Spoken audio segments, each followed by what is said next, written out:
మితిమీరిన హాస్యం, మితిమీరినటువంటి అవతల వారిని మనం బాధ పెట్టి వినోదాన్ని పొందడం ఎంత ప్రమాదానికి చిట్ట చివరికి వెళ్ళిపోతుందో చూడండి.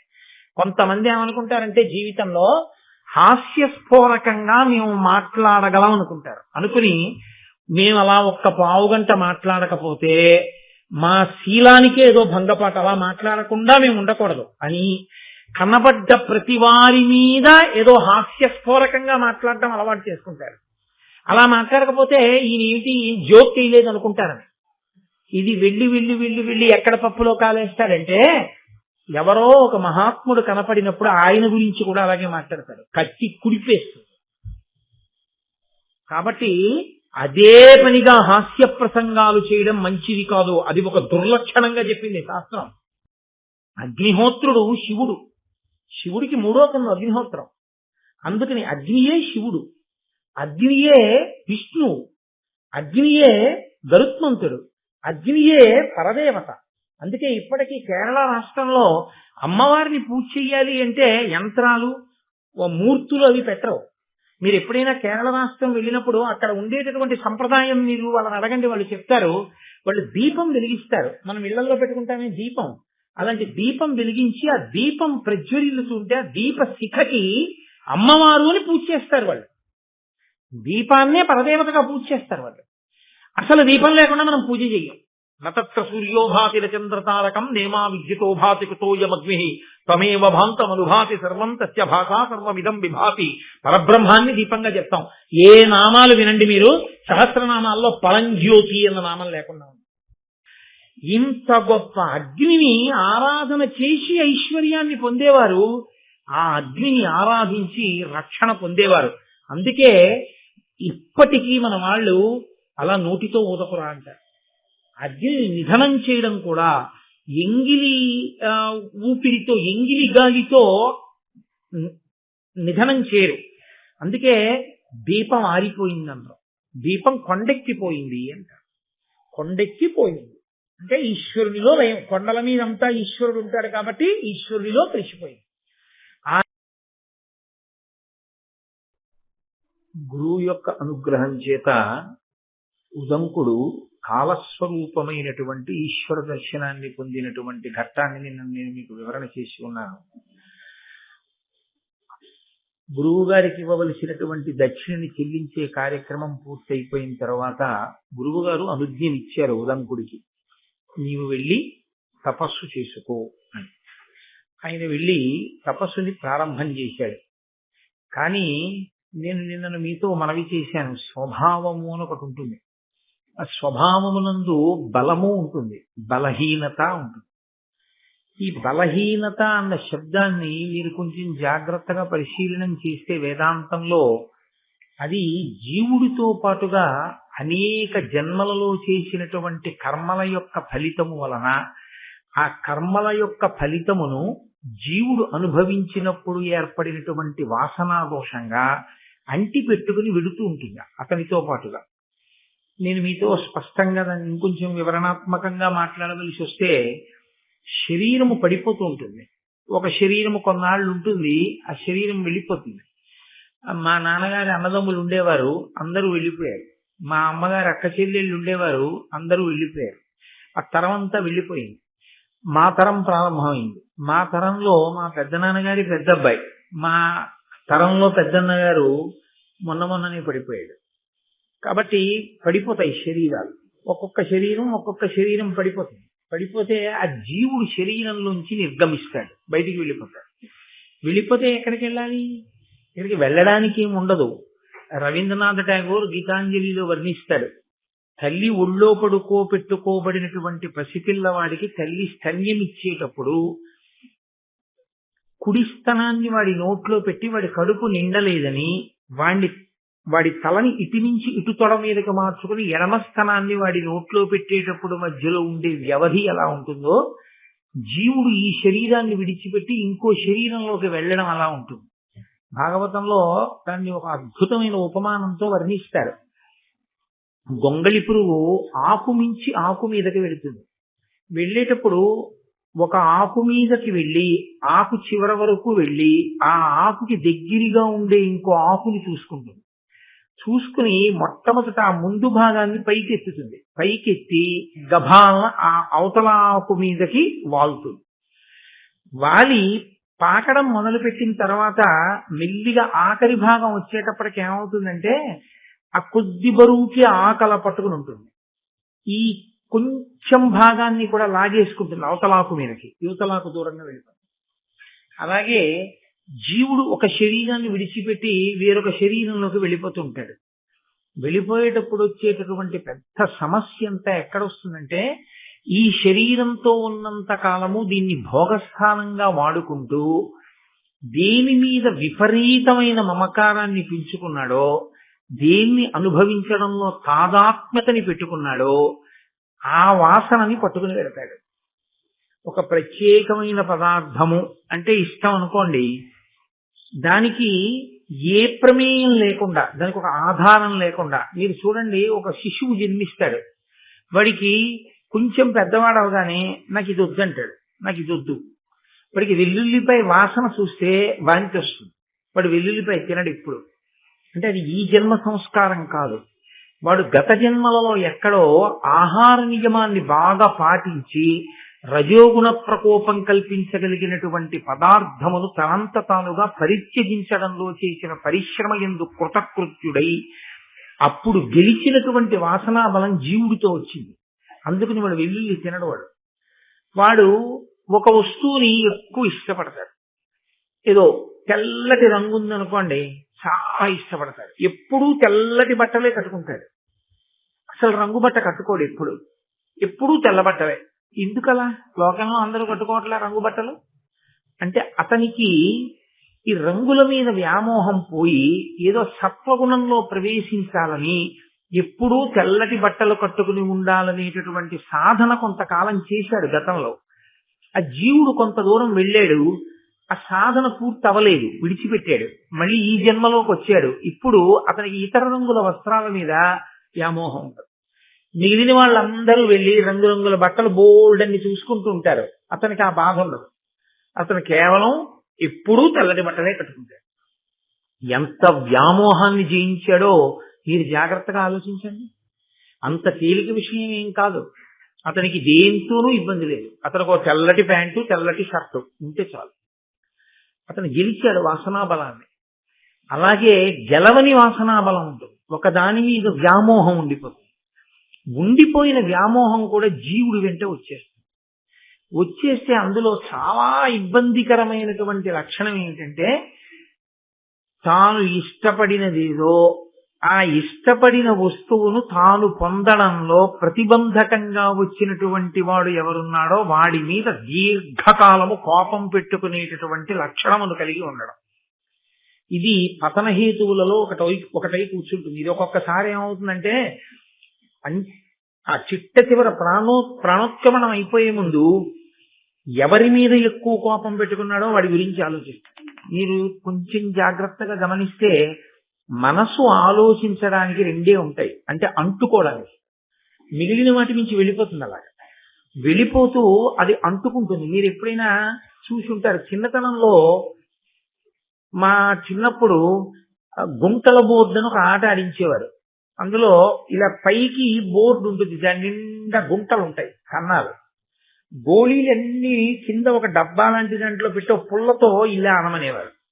ఇలా అంటే అది అలా తిరిగి సమతలంగా ఉన్న ప్రదేశం నుంచి వెళితే కిందకు వస్తుంది. అది కానీ ఏదైనా గుంతలోకి వెళితే అందులోకి వెళ్ళి నిలబడుతుంది. అలాగే మనసుతో ఉన్న సమస్య ఏమిటంటే అది ఎప్పుడూ ఖాళీగా ఉండదు. అది సంకల్ప వికల్ప సంఘాతమై అలా వెళుతూ ఉంటుంది ఎప్పుడు. ఈ వెళ్ళడంలో దానికి ఇష్టమైంది కనపడింది అనుకోండి ఆగిపోతుంది, దానికి ఇష్టం లేనిది కనపడింది అనుకోండి ఆగిపోతుంది. రెండింటి దగ్గర ఆగుతుంది. ఇష్టం లేనిది ఏదో జ్ఞాపకానికి వచ్చింది అనుకోండి, ఎంత తప్పు పని చేశాడు రా వీడు, ఎంత బాధ పెట్టాడు నన్ను అని అదే పనిగా స్మరణ చేస్తుంది, పట్టుకుంటుంది అక్కడ కూడా. తనకి ఇష్టమైంది అనుకోండి, బా నాకు ఆ వస్తువు లభిస్తేనా అని దాని గురించి స్మరిస్తుంది. తాను బాగా పట్టుకునేది ఎక్కడ అంటే ఇష్టమైన చోట, ఇష్టము లేని చోట, ఈ 2 చోట్లే పట్టుకుంటుంది. ఈ 2 చోట్ల పట్టుకున్నప్పుడు కూడా శక్తి క్షీణించిపోతుంది. ఇందులో చిత్రం ఏంటంటే కోప్పడినప్పుడు వచ్చేటటువంటి శక్తిహీనత కన్నా ఆ వస్తువు లభించినప్పుడు కలిగినటువంటి సుఖమునందు ఎక్కువ శక్తి క్షయమైపోతుంది. కాబట్టి ఈ కోపం ఉండిపోవడం అనేటటువంటి స్వభావం అంత తేలిగ్గా గెలవడం సాధ్యం కాదు. అక్కడ నేను తట్టుకోలేనండి అంటాడు, తొందరగా వెనక్కి రాలేడు. ఒక్కొక్కరు కోపం వస్తుంది కానీ మళ్ళీ కొంచెం తొందరగా వెనక్కి వచ్చేస్తారు. అది మంచి లక్షణం. అది అలా తొందరగా వెనక్కి రాగలగడం అనేటటువంటిది అదొక ఈశ్వరానుగ్రహం సాధనలో. లేకపోతే అది చాలా దీర్ఘకాలం అలా ఉండిపోయింది అనుకోండి, చాలా ప్రమాదహేతు. అది జీవుడు నశించిపోతారు దానివల్ల. ఈ దీర్ఘకాలం జ్ఞాపకం పెట్టుకుని తవ్వుకు బాధపడేటటువంటి లక్షణం ఏది ఉందో దాన్ని క్రోధము అని పిలుస్తారు. అదే లలితా సహస్రనామ స్తోత్రంలో క్రోధాకారాంకుశోజ్వల అని పేరు. అంకుశం మావటివాడు చేత్తో పట్టుకుంటాడు, పట్టుకుని ఏనుగు శరీరం మీద ఇంకెక్కడ పొడవడు ఆ చేతిలో ఉన్న అంకుశంతో. దాని మీద ఎక్కి కూర్చుని దాని కుంభస్థలం మీద పొడుస్తాడు అది పెట్టి. అది ఇంగ్లీష్ అక్షరాల్లో స్మాల్ హెచ్ ఎలా ఉంటుందో అలా ఉంటుంది. అది పెట్టి పొడిస్తే దానికి తలకాయ ఎలా ఉంటుందంటే మంచి ఎండాకాలంలో తిరిగి ఇంటికి వస్తే తల పగిలిపోతోంది అన్నప్పుడు ఉంటుంది. ఇలా ఒంగుని కూడా లేవలేరు, ధన్ ధన్ ధన్ అంటుంది తల. అంత బాధ పెడుతుంది దానికి. ఆ బాధకి అది లొంగిపోయి మావటి ఏం చెప్తే చేస్తుంది. అంకుశం చూస్తే భయం దానికి. అది తలని ఎలా పొడుస్తుందో క్రోధము, ఎవరు క్రోధం పెట్టుకున్నాడో వాడి తలను అలా పొడుస్తుంది. ఎంత పొడుస్తుందంటే అదే గుర్తు తెచ్చుకుని ఎంత అపకారం చేశాడు రా అని జ్ఞాపకం తెచ్చుకుని బాధ పెట్టి. చిత్రం ఏమిటంటే ఎక్కడ క్రోధం ఉందో అక్కడ కుతంత్రం పుడుతుంది. వాణ్ణి పాడు చేయడానికి అవకాశం ఎలా ఉంటుంది ఆలోచించడం మొదలెడుతుంది. అదొక పెద్ద పాపం. అది జీవుడు పతనమైపోవడానికి అజ్ఞానము చేత మాయ చేత ఏర్పడుతున్న పెద్ద కందకం అన్నమాట. దాన్ని దాటకపోతే మళ్లీ దాటడానికి ఎన్ని వందల జన్మలలో దాటుతాడో ఎవరికీ తెలియదు.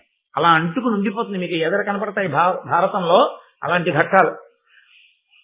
దానివల్ల వచ్చేటటువంటి ఉపద్రవం ఏమిటంటే దీర్ఘకాలం దాన్ని మనసులో పెట్టుకుని ఎలా ఎలా ఎలా అన్న ఆలోచన వస్తూనే ఉంటుంది.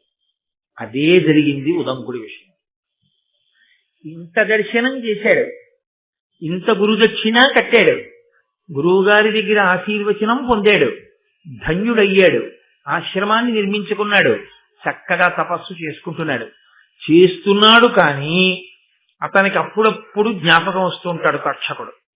ఎప్పుడు తక్షకుడు జ్ఞాపకం వచ్చినా ఆనాడు ప్రార్థన చేయడం చేశాడు తక్షకుణ్ణి. అది ప్రేమ చేత కాదు, లొంగ తీసుకోవడం కోసమని మనసులోంచి వచ్చినటువంటి ఒక రకమైన ప్రకోపం. అది పూర్తి పరిణిత వలన కలిగినది కాకపోయింది. దాని వలన ఇప్పుడు అతనికి తక్షకుడి మీద క్రోధం ఆవహించి. నేను ఆనాడు పౌష్య మహారాజు యొక్క భార్య దగ్గర కుండలములను తీసుకొస్తుంటే వాటిని అపహరించాడు, నాగలోకానికి తీసుకుపోయాడు. నేను అంత కష్టపడి మళ్ళీ వాటిని తెచ్చుకోవలసి వచ్చింది. నన్ను ఎంత బాధ పెట్టాడు. కాబట్టి ఈయన్ని విడిచిపెట్టకూడదు, తక్షకుణ్ణి విడిచిపెట్టకూడదు అన్నప్పుడు తక్షకుణ్ణి పాడు చేయడానికి 2 మార్గాలు ఉంటాయి. అప్పుడు ఒకటి తానే పాడు చేయొచ్చు. ఎందుచేత? తాను తపోనిధి, ఇప్పుడు చాలా తపస్సు చేసి ఉన్నాడు కాబట్టి. ఒకటి తన తపస్సు చేత శాపవాక్కుని విడిచిపెట్టడం. నీకు ఈ కష్టం కలుగుతుంది, కానీ అలా చేస్తే తను చేసిన తపస్సు క్షీణించిపోతుంది. శాపవాక్ ఎప్పుడు విడిచిపెట్టినా వరమిచ్చిన రెండిటికి పోతుంది చేసినటువంటి తపస్సు. కాబట్టి ఆయన ఆలోచించి ఒక నిర్ణయానికి వచ్చాడు. ఎంత తమాషాగా ఉంటాయో చూడండి. క్రోధంలో వచ్చేటటువంటి ఆలోచనలు ఎలా అల్లుకుంటాయో చూడండి మనిషిలోంచి.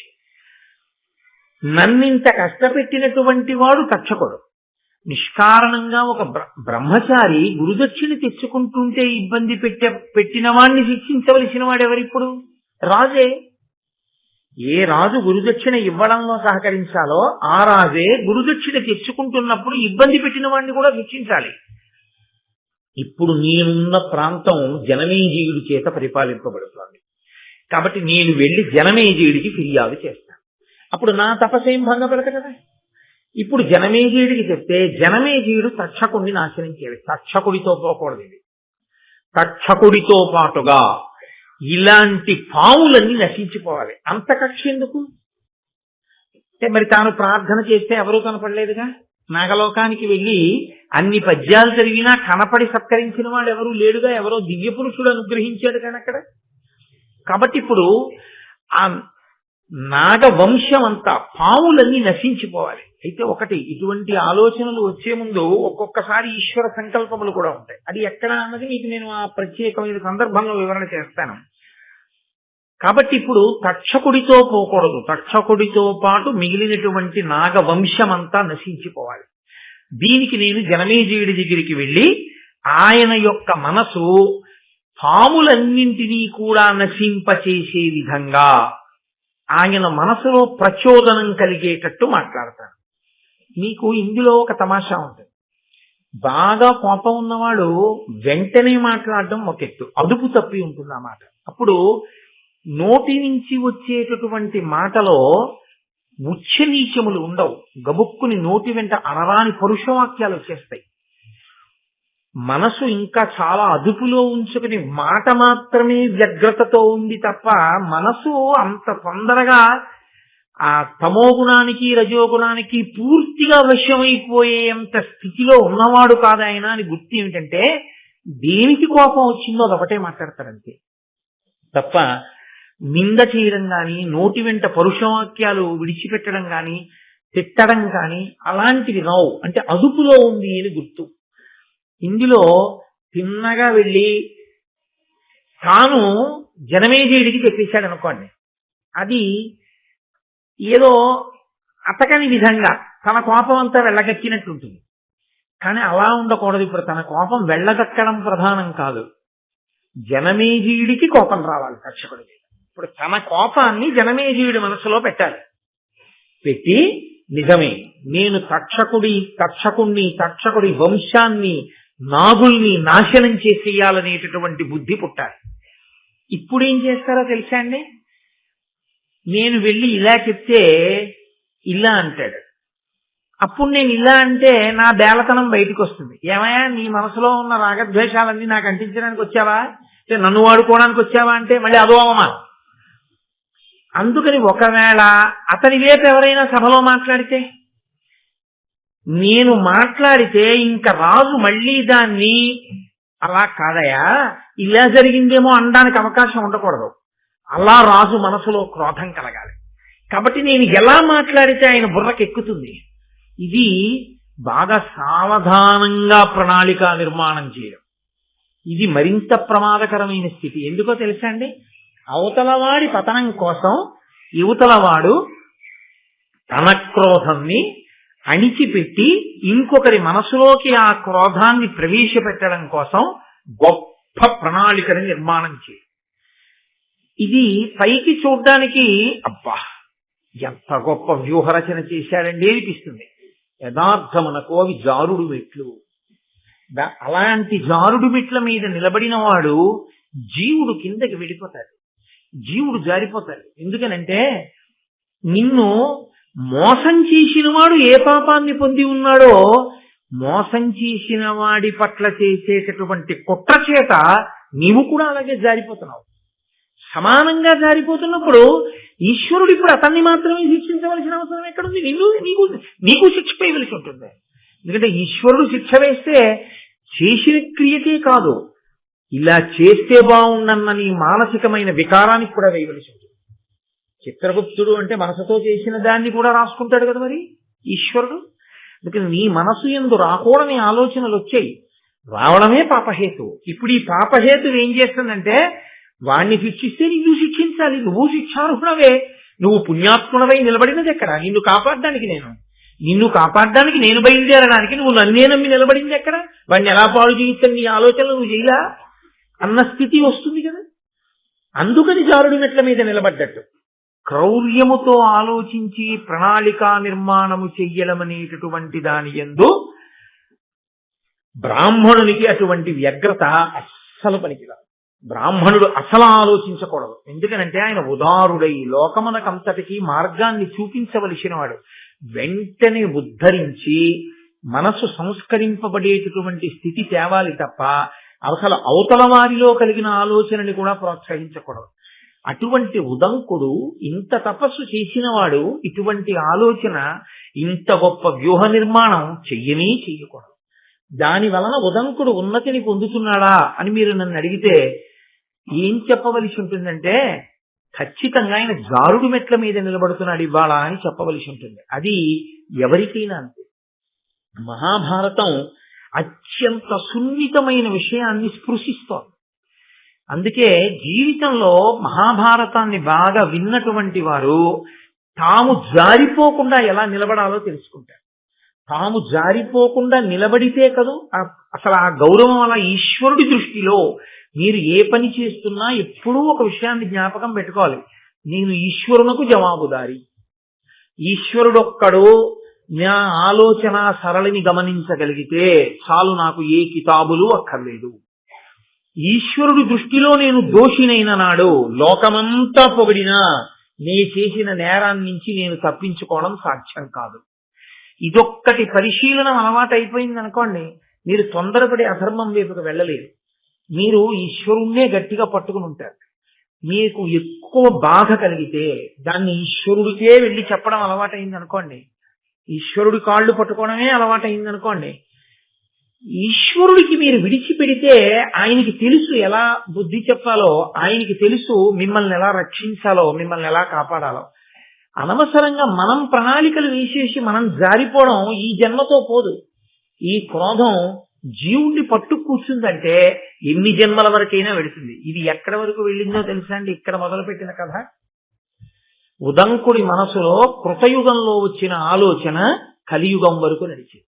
దాని ప్రభావం, ఒక్క మాట ప్రభావం కృతయుగంలో జనమేజయుడి దగ్గర, కృతయుగంలో ఆనాడు కద్రువు ఇచ్చినటువంటి శాప ప్రభావం కలియుగంలో ఫలించడానికి ఈయన మాట్లాడిన మాట కారణమైంది. అంటే దైవము యొక్క శాసనము అమలు కావడానికి ఇవాళ ఉదంకుడు పనికొచ్చాడు. ఎందుకు పనికొచ్చాడు? రజోగుణ ప్రకోపం ఉండిపోబట్టి పనికొచ్చాడు. అది లేకపోతే ఇతన్ని సాధనం చేసుకోరు, ఇతనికి ఆ అపవాదు వచ్చే అవకాశం ఉండదు. కాబట్టి ఇప్పుడు ఆయన జనమేజయుడి దగ్గరికి వెళ్ళి అంటున్నాడు, మితహిత సత్యవాక్య. ఎంత గమ్మత్తుగా ఉంటుందనుకుంటున్నారు? మామూలుగా వెళ్ళి మాట్లాడినప్పుడు కన్నా అవతల వారి వలన ఒక ప్రయోజనాన్ని సాధించుకోవాలనుకుని బాగా ప్రణాళిక వేసుకుని వచ్చిన వాడు మాట్లాడే మాటలు చాలా పకడ్బందీగా ఉంటాయి. కాబట్టి ఏమని పిలిచాడంటే, జనమేజయుణ్ణి పిలుస్తూనే మితహిత సత్యవాక్య జనమేజయ భూజనవంద్య ఏను సుస్థితి గురుదేవ కార్యములు చేయగబోలు తెరింగి వంచనోన్నతమతి అకారణమున నాకపరాధము చేసే తక్షకుండు అతి కుటిల స్వభావుడు పరాత్మ విశేష వివేక శూన్యుడై. ఆయన అన్నాడు మితహిత సత్యవాక్య అని పిలిచాడు. ఎక్కువ మాట్లాడడం అనేటటువంటిది ఒక దోషం శాస్త్రంలో. ఎక్కువ మాట్లాడడం అనేటటువంటిది ఆయుర్దాయాన్ని తగ్గిస్తుంది, ఒకటి. రెండు, మీరు ఎక్కువ మాట్లాడడం వల్ల రెండు దోషములు వచ్చి అందులో చేరిపోతాయి. ఒకటి, మీరు ఏదో ఒకటి చెట్ట చివరికి ఏమంటారంటే చూస్తానులేండి అంటారు. చూస్తానులేండి అంటే సగం చేస్తానులేండి కాదు. ఆ తర్వాత మీరు ఎందుకంటారంటే అది ఇప్పటికి వెళ్ళిపోతాడుగా తర్వాత చూడచ్చు. కానీ అది ఏమవుతుందంటే అసత్య దోషం కింద వెళ్ళి పడిపోతుంది. అది పెద్ద దోషం. ఎక్కువ మాట్లాడడం వల్ల వచ్చేటటువంటి పెద్ద ప్రమాదం ఎక్కడ అంటే అసత్యము వెళ్ళి కూర్చుంటుంది సంభాషణ మనం. కాబట్టి ఎక్కువ మాట్లాడరు. రెండు, మీరు ఎక్కువ మాట్లాడితే స్పందనకి ప్రతిస్పందన ఉంటుంది కదా, మీ పక్కన ఉన్నవాడు అంతా మాట్లాడతాడు, అందులో మీ రాగద్వేషాలు వచ్చి చేరుతాయి. చేరి ఏంటి ఇలా మాట్లాడుతున్నాడు, అతని గురించి ఇలా అన్నాడు ఏంటి, అమ్మో ఇతన్ని మనం ఎక్కువ దగ్గరికి చేర్చకూడదు, ఇన్ని ఆలోచనలు బయలుదేరుతాయి అందులోంచి. కాబట్టి ఎవరు మితముగా మాట్లాడతారో వాడు తన మీద తాను నియంత్రణ ఉన్నవాడు. కాబట్టి నన్ను ఎక్కువ ప్రశ్నలు కుసుమా ఇప్పుడు నేను అడిగిన దాని మీద అన్నది, ఎందుకంటే తను ఎక్కువ ప్రశ్నలు వేసాడు అనుకోండి తన కోరిక తీరదేమోనని. నువ్వు చాలా మితంగా మాట్లాడేవాడు బాయ్ అన్నాడు అనుకోండి, ఎక్కువ మాటలు మాట్లాడకుండా తన మాట ఒప్పేసుకుంటాడు. అయ్యా నేను మిమ్మల్ని ఒకటి అడగదలుచుకున్నాను, కానీ మీరు మాత్రం కాదు వద్దు అనకూడదు, ఈ ఒక్కసారి మా మాట వినాలి అని ముందు అన్నాడు అనుకోండి, ఇంకా మీరు అంటాం ఎందుకు? మిమ్మల్ని అన్నది అనిపించడానికి వచ్చాడంతే కదా, అది అనుమతించాడు, అనిపించుకోవడానికి వచ్చాడు. కానీ నిజంగా మీరు అనుమతిస్తున్నారో లేదో ఆయనకు అనవసరమైన విషయం. అది మీరు హృదయం పరిపూర్ణంగా మీరు అనుమతిస్తే చేస్తాను అన్నాడు అనుకోండి వేరు, మీరు కాదనకూడదు, మీరు అనాలి అంతే. ఈ ఒక్కసారికి అన్నాడు అనుకోండి, ఇంకా మీరు అది వినకుండా అనడం మంచిది కదా. అనాలనుకుంటే నేను అలా అనను, అది నా స్వభావం కాదు అది మీరు అనగలిగితే ఆయనతో మీ అనుబంధాన్ని కొనసాగించడం ప్రశ్నార్థం కదా. ఎంత ఇబ్బంది ఉంది, ఒక్క మాటలో ఎంత ఇబ్బంది ఉంటుందో చూడండి. కాబట్టి మిత హిత సత్య వాక్య, ఎంత గొప్ప మాట్లాడారో చూడండి. అది లోపలి ఆలోచన. మితంగా మాట్లాడేవాడా, హితంగా మాట్లాడేవాడా అంటే నేను అన్నదానికి కాదనకుండా అనుకునేవాడా. సత్యవాక్య, చూస్తానులేంటి అన్న తర్వాత డేట్లు ఇవ్వకుండా పోకూడదు, ఇచ్చి తీరాలి. కాబట్టి సత్యవాక్య అన్నమాట నిలబెట్టుకోవాలి. కాబట్టి ఇప్పుడు ఏం చేస్తున్నట్లు, జనమేజయుడు తానన్న మాట వినేటట్టుగా ఆయన్ని మానసికంగా సిద్ధం చేస్తున్నాడు. జనమేజయ, మీ మంత్రి గారిని అన్నాను, సైన్యాధ్యక్షుడిని అన్నాను అనుకుంటున్నావేమో, నిన్నే. కాబట్టి మితహిత సత్యవాక్య జనమేజయ, నేను చాలా మంచివాణ్ణయా. భూజనవంద్య, ఏను సుస్థితి గురుదేవ కార్యములు చేయగబూను టెరింగి, నేను గురుదక్షిణ తేవడం కోసమని చెప్పి వెళ్ళి వస్తున్నాను, నేను పవిత్రమైన పని మీద ఉన్నానని తెలిసి కూడా ఇది చెయ్యకూడని పని, ఇది చెయ్యవలసిన పని అనేటటువంటి వివేకాన్ని పూర్తిగా మర్చిపోయి పెద్దల పట్ల ఎలా ప్రవర్తించాలో ప్రవర్తించవలసినటువంటి విధానాన్ని పూర్తిగా విస్మరించి కుటిల స్వభావుడై అవతల వారిని మోసం చెయ్యడమే తన ప్రధానమైనటువంటి ఆలోచన విధానంగా పెట్టుకున్నవాడై ఆ తక్షకుడున్నాడే, ఆయన నన్ను చాలా ఇబ్బంది పెట్టాడు. కుండలములు పట్టుకుపోయాడు కాబట్టి ఇప్పుడు నువ్వు జోక్యం చేసుకోమని అడగట్లేదు, కుండలములు తెచ్చేశాను. కానీ నేను ఎంత బాధపడ్డానో తెలుసా, చాలా బాధపడ్డాను ఆ తక్షకుని యొక్క ప్రవర్తన చేత. కాబట్టి భూజనవంద్య, భూమిజనుల చేత నమస్కరింపబడేవాడా, అటువంటి తప్పు చేసిన వాడు ఇప్పుడు దాని వల్ల వచ్చిన నష్టమేమిటి అని నువ్వు వదిలిపెట్టడానికి వీల్లేదు. నేను బాధపడ్డానా లేదా, కాబట్టి ఆ బాధపడిన దానికి నువ్వు పరిహారం చూపించాలంటే తక్షకుణ్ణి నువ్వు శిక్ష వేయాలి అని. ఇప్పుడు రాజు మనసు ఎటువైపు గడుతుంది మీరు ఆలోచించండి. ఆయన నిష్పక్షపాతంగా ఒక ఆలోచన చేస్తాడు. ఇందులో ఒక చిన్న ఇబ్బంది ఒకటి వస్తుంది. పోన్లేండి పంతులు గారు, దానికి ఏముంది, నిజమే కుండలాలు ఎత్తుకుపోయాడులేండి, మీరేం సామాన్యులా, మీకు వెంటనే దివ్య పురుషుడు కనిపించి మీకు ఆ కుండలాలు ఇచ్చేసి ఆ గుర్రం చెవిలో మీరు ఊదేసరికి అగ్నిహోత్రం అంతా వ్యాపించలా, అటువంటి మహానుభావులు మీరు ఇవాళ మన సభకి రావడమే చాలా సంతోషం, రెండు పూలదండం అని ఆయనకి వేసేసి కాళ్ళు కడిగేసి అవి నెత్తి మీద వెళ్ళేసుకుని ఓ పంచల్సా పెట్టి పంపించేశాడు అనుకోండి, ఈయన కోరిక తీరుతుందా? తీరదు. ఫోన్లేండి ఏదో జరిగిపోయింది, మీరు బ్రాహ్మణులు అంత కోపం పెట్టుకోకూడదు, మీ మనస్సు వెన్నపూసలా ఉండాలి, పౌష్య మహారాజు చెప్పాడుగా, అలా చెప్పాడు అనుకోండి తిరిగి. అప్పుడు రాజు మనసులో క్రౌర్యం లేదు కదండి. అందుకని క్రౌర్యం లేదు కాబట్టి ఫోన్లేండని కొంత ఆలోచించచ్చు, లేదా తాననుకున్నంత శిక్ష వేయకపోవచ్చు. నిజమే, అలా చెయ్యకుండా ఉండవలసింది. కాబట్టి తక్షకుడు ఎక్కడున్నా సరే పట్టి తీసుకొచ్చి తక్షకుడికి కొంత శిక్ష వేస్తానని అనుకోండి, సరిపోతుంది ఆయనకి? చాలదు. ఆయన మనసు వ్యగ్రత ఎలా ఉందంటే తక్షకుడు నశించాలి, తక్షకుడితో సరిపోకూడదు, తక్షకుడితో పాటు నాగులన్నీ నశించాలి. కాబట్టి ఇప్పుడు తనకెంత కోపం ఉందో అంత కోపం జనమేజయుడికి రావాలి. కాబట్టి ఇప్పుడు ముందు తనెందుకు వచ్చాడో తన వైపు నుంచి చెప్పాడు, ఇప్పుడు ఇంకొక మాట చెప్పాడు. ఎంత గొప్ప ఆలోచన చేశాడో చూడండి. ఇప్పుడు అన్నాడు, అనవరతార్థదాన యజనాభిరతున్ భరతాన్వయాభివర్ధను సకల ప్రజాహిత విధాను ధనంజయ సన్నిభున్ భవజ్జనకు పరీక్షితున్ భుజగజాల్ముడసహ్య విశోగ్ర ధూమ కేతన హతి చేసిన తిదాంతు కృతాంత నికేతనాతిథిన్. ఆ తక్షకుడు నాకు మాత్రమే అపకారం చేసినవాడు కాదు, అనవరతార్థదాన యజనాభిరతున్, మహానుభావుడు అడిగిన వాళ్ళందరికీ లేదనకుండా దానాలు చేసినవాడయా నీ తండ్రి. భరతాన్వయాభివర్ధను, భరత వంశాన్నంతటినీ కూడా పెంచినవాడు, గొప్పగా వంశాన్ని పెంచినవాడు, సాక్షాత్తు నీకు తండ్రి. సకల ప్రజాహిత విధాను, సకల ప్రజల యొక్క హితమును కోరి పరిపాలన చేసినటువంటి వాడు. ధనంజయ సందీభున్, అర్జునుడితో సమానమైన వాడు. భవజ్జనకు, ఇక్కడ తీసుకొచ్చి పెట్టాడు. ఇంత పొగిడి ఎవరనుకుంటున్నావు? భవజ్జనకు నీ తండ్రి. పరీక్షిన్ మహారాజుని ఆ తక్షకుడు ఏం చేశాడో తెలుసా? భయంకరమైనటువంటి తన యొక్క విషము అనబడేటటువంటి అగ్ని జ్వాలల చేత దహించి యమధర్మరాజు సదనానికి అతిథిగా పంపించాడు. లేకపోతే నీ తండ్రి ఇంకా ఎంతకాలం రాజ్యం చేయవలసింది?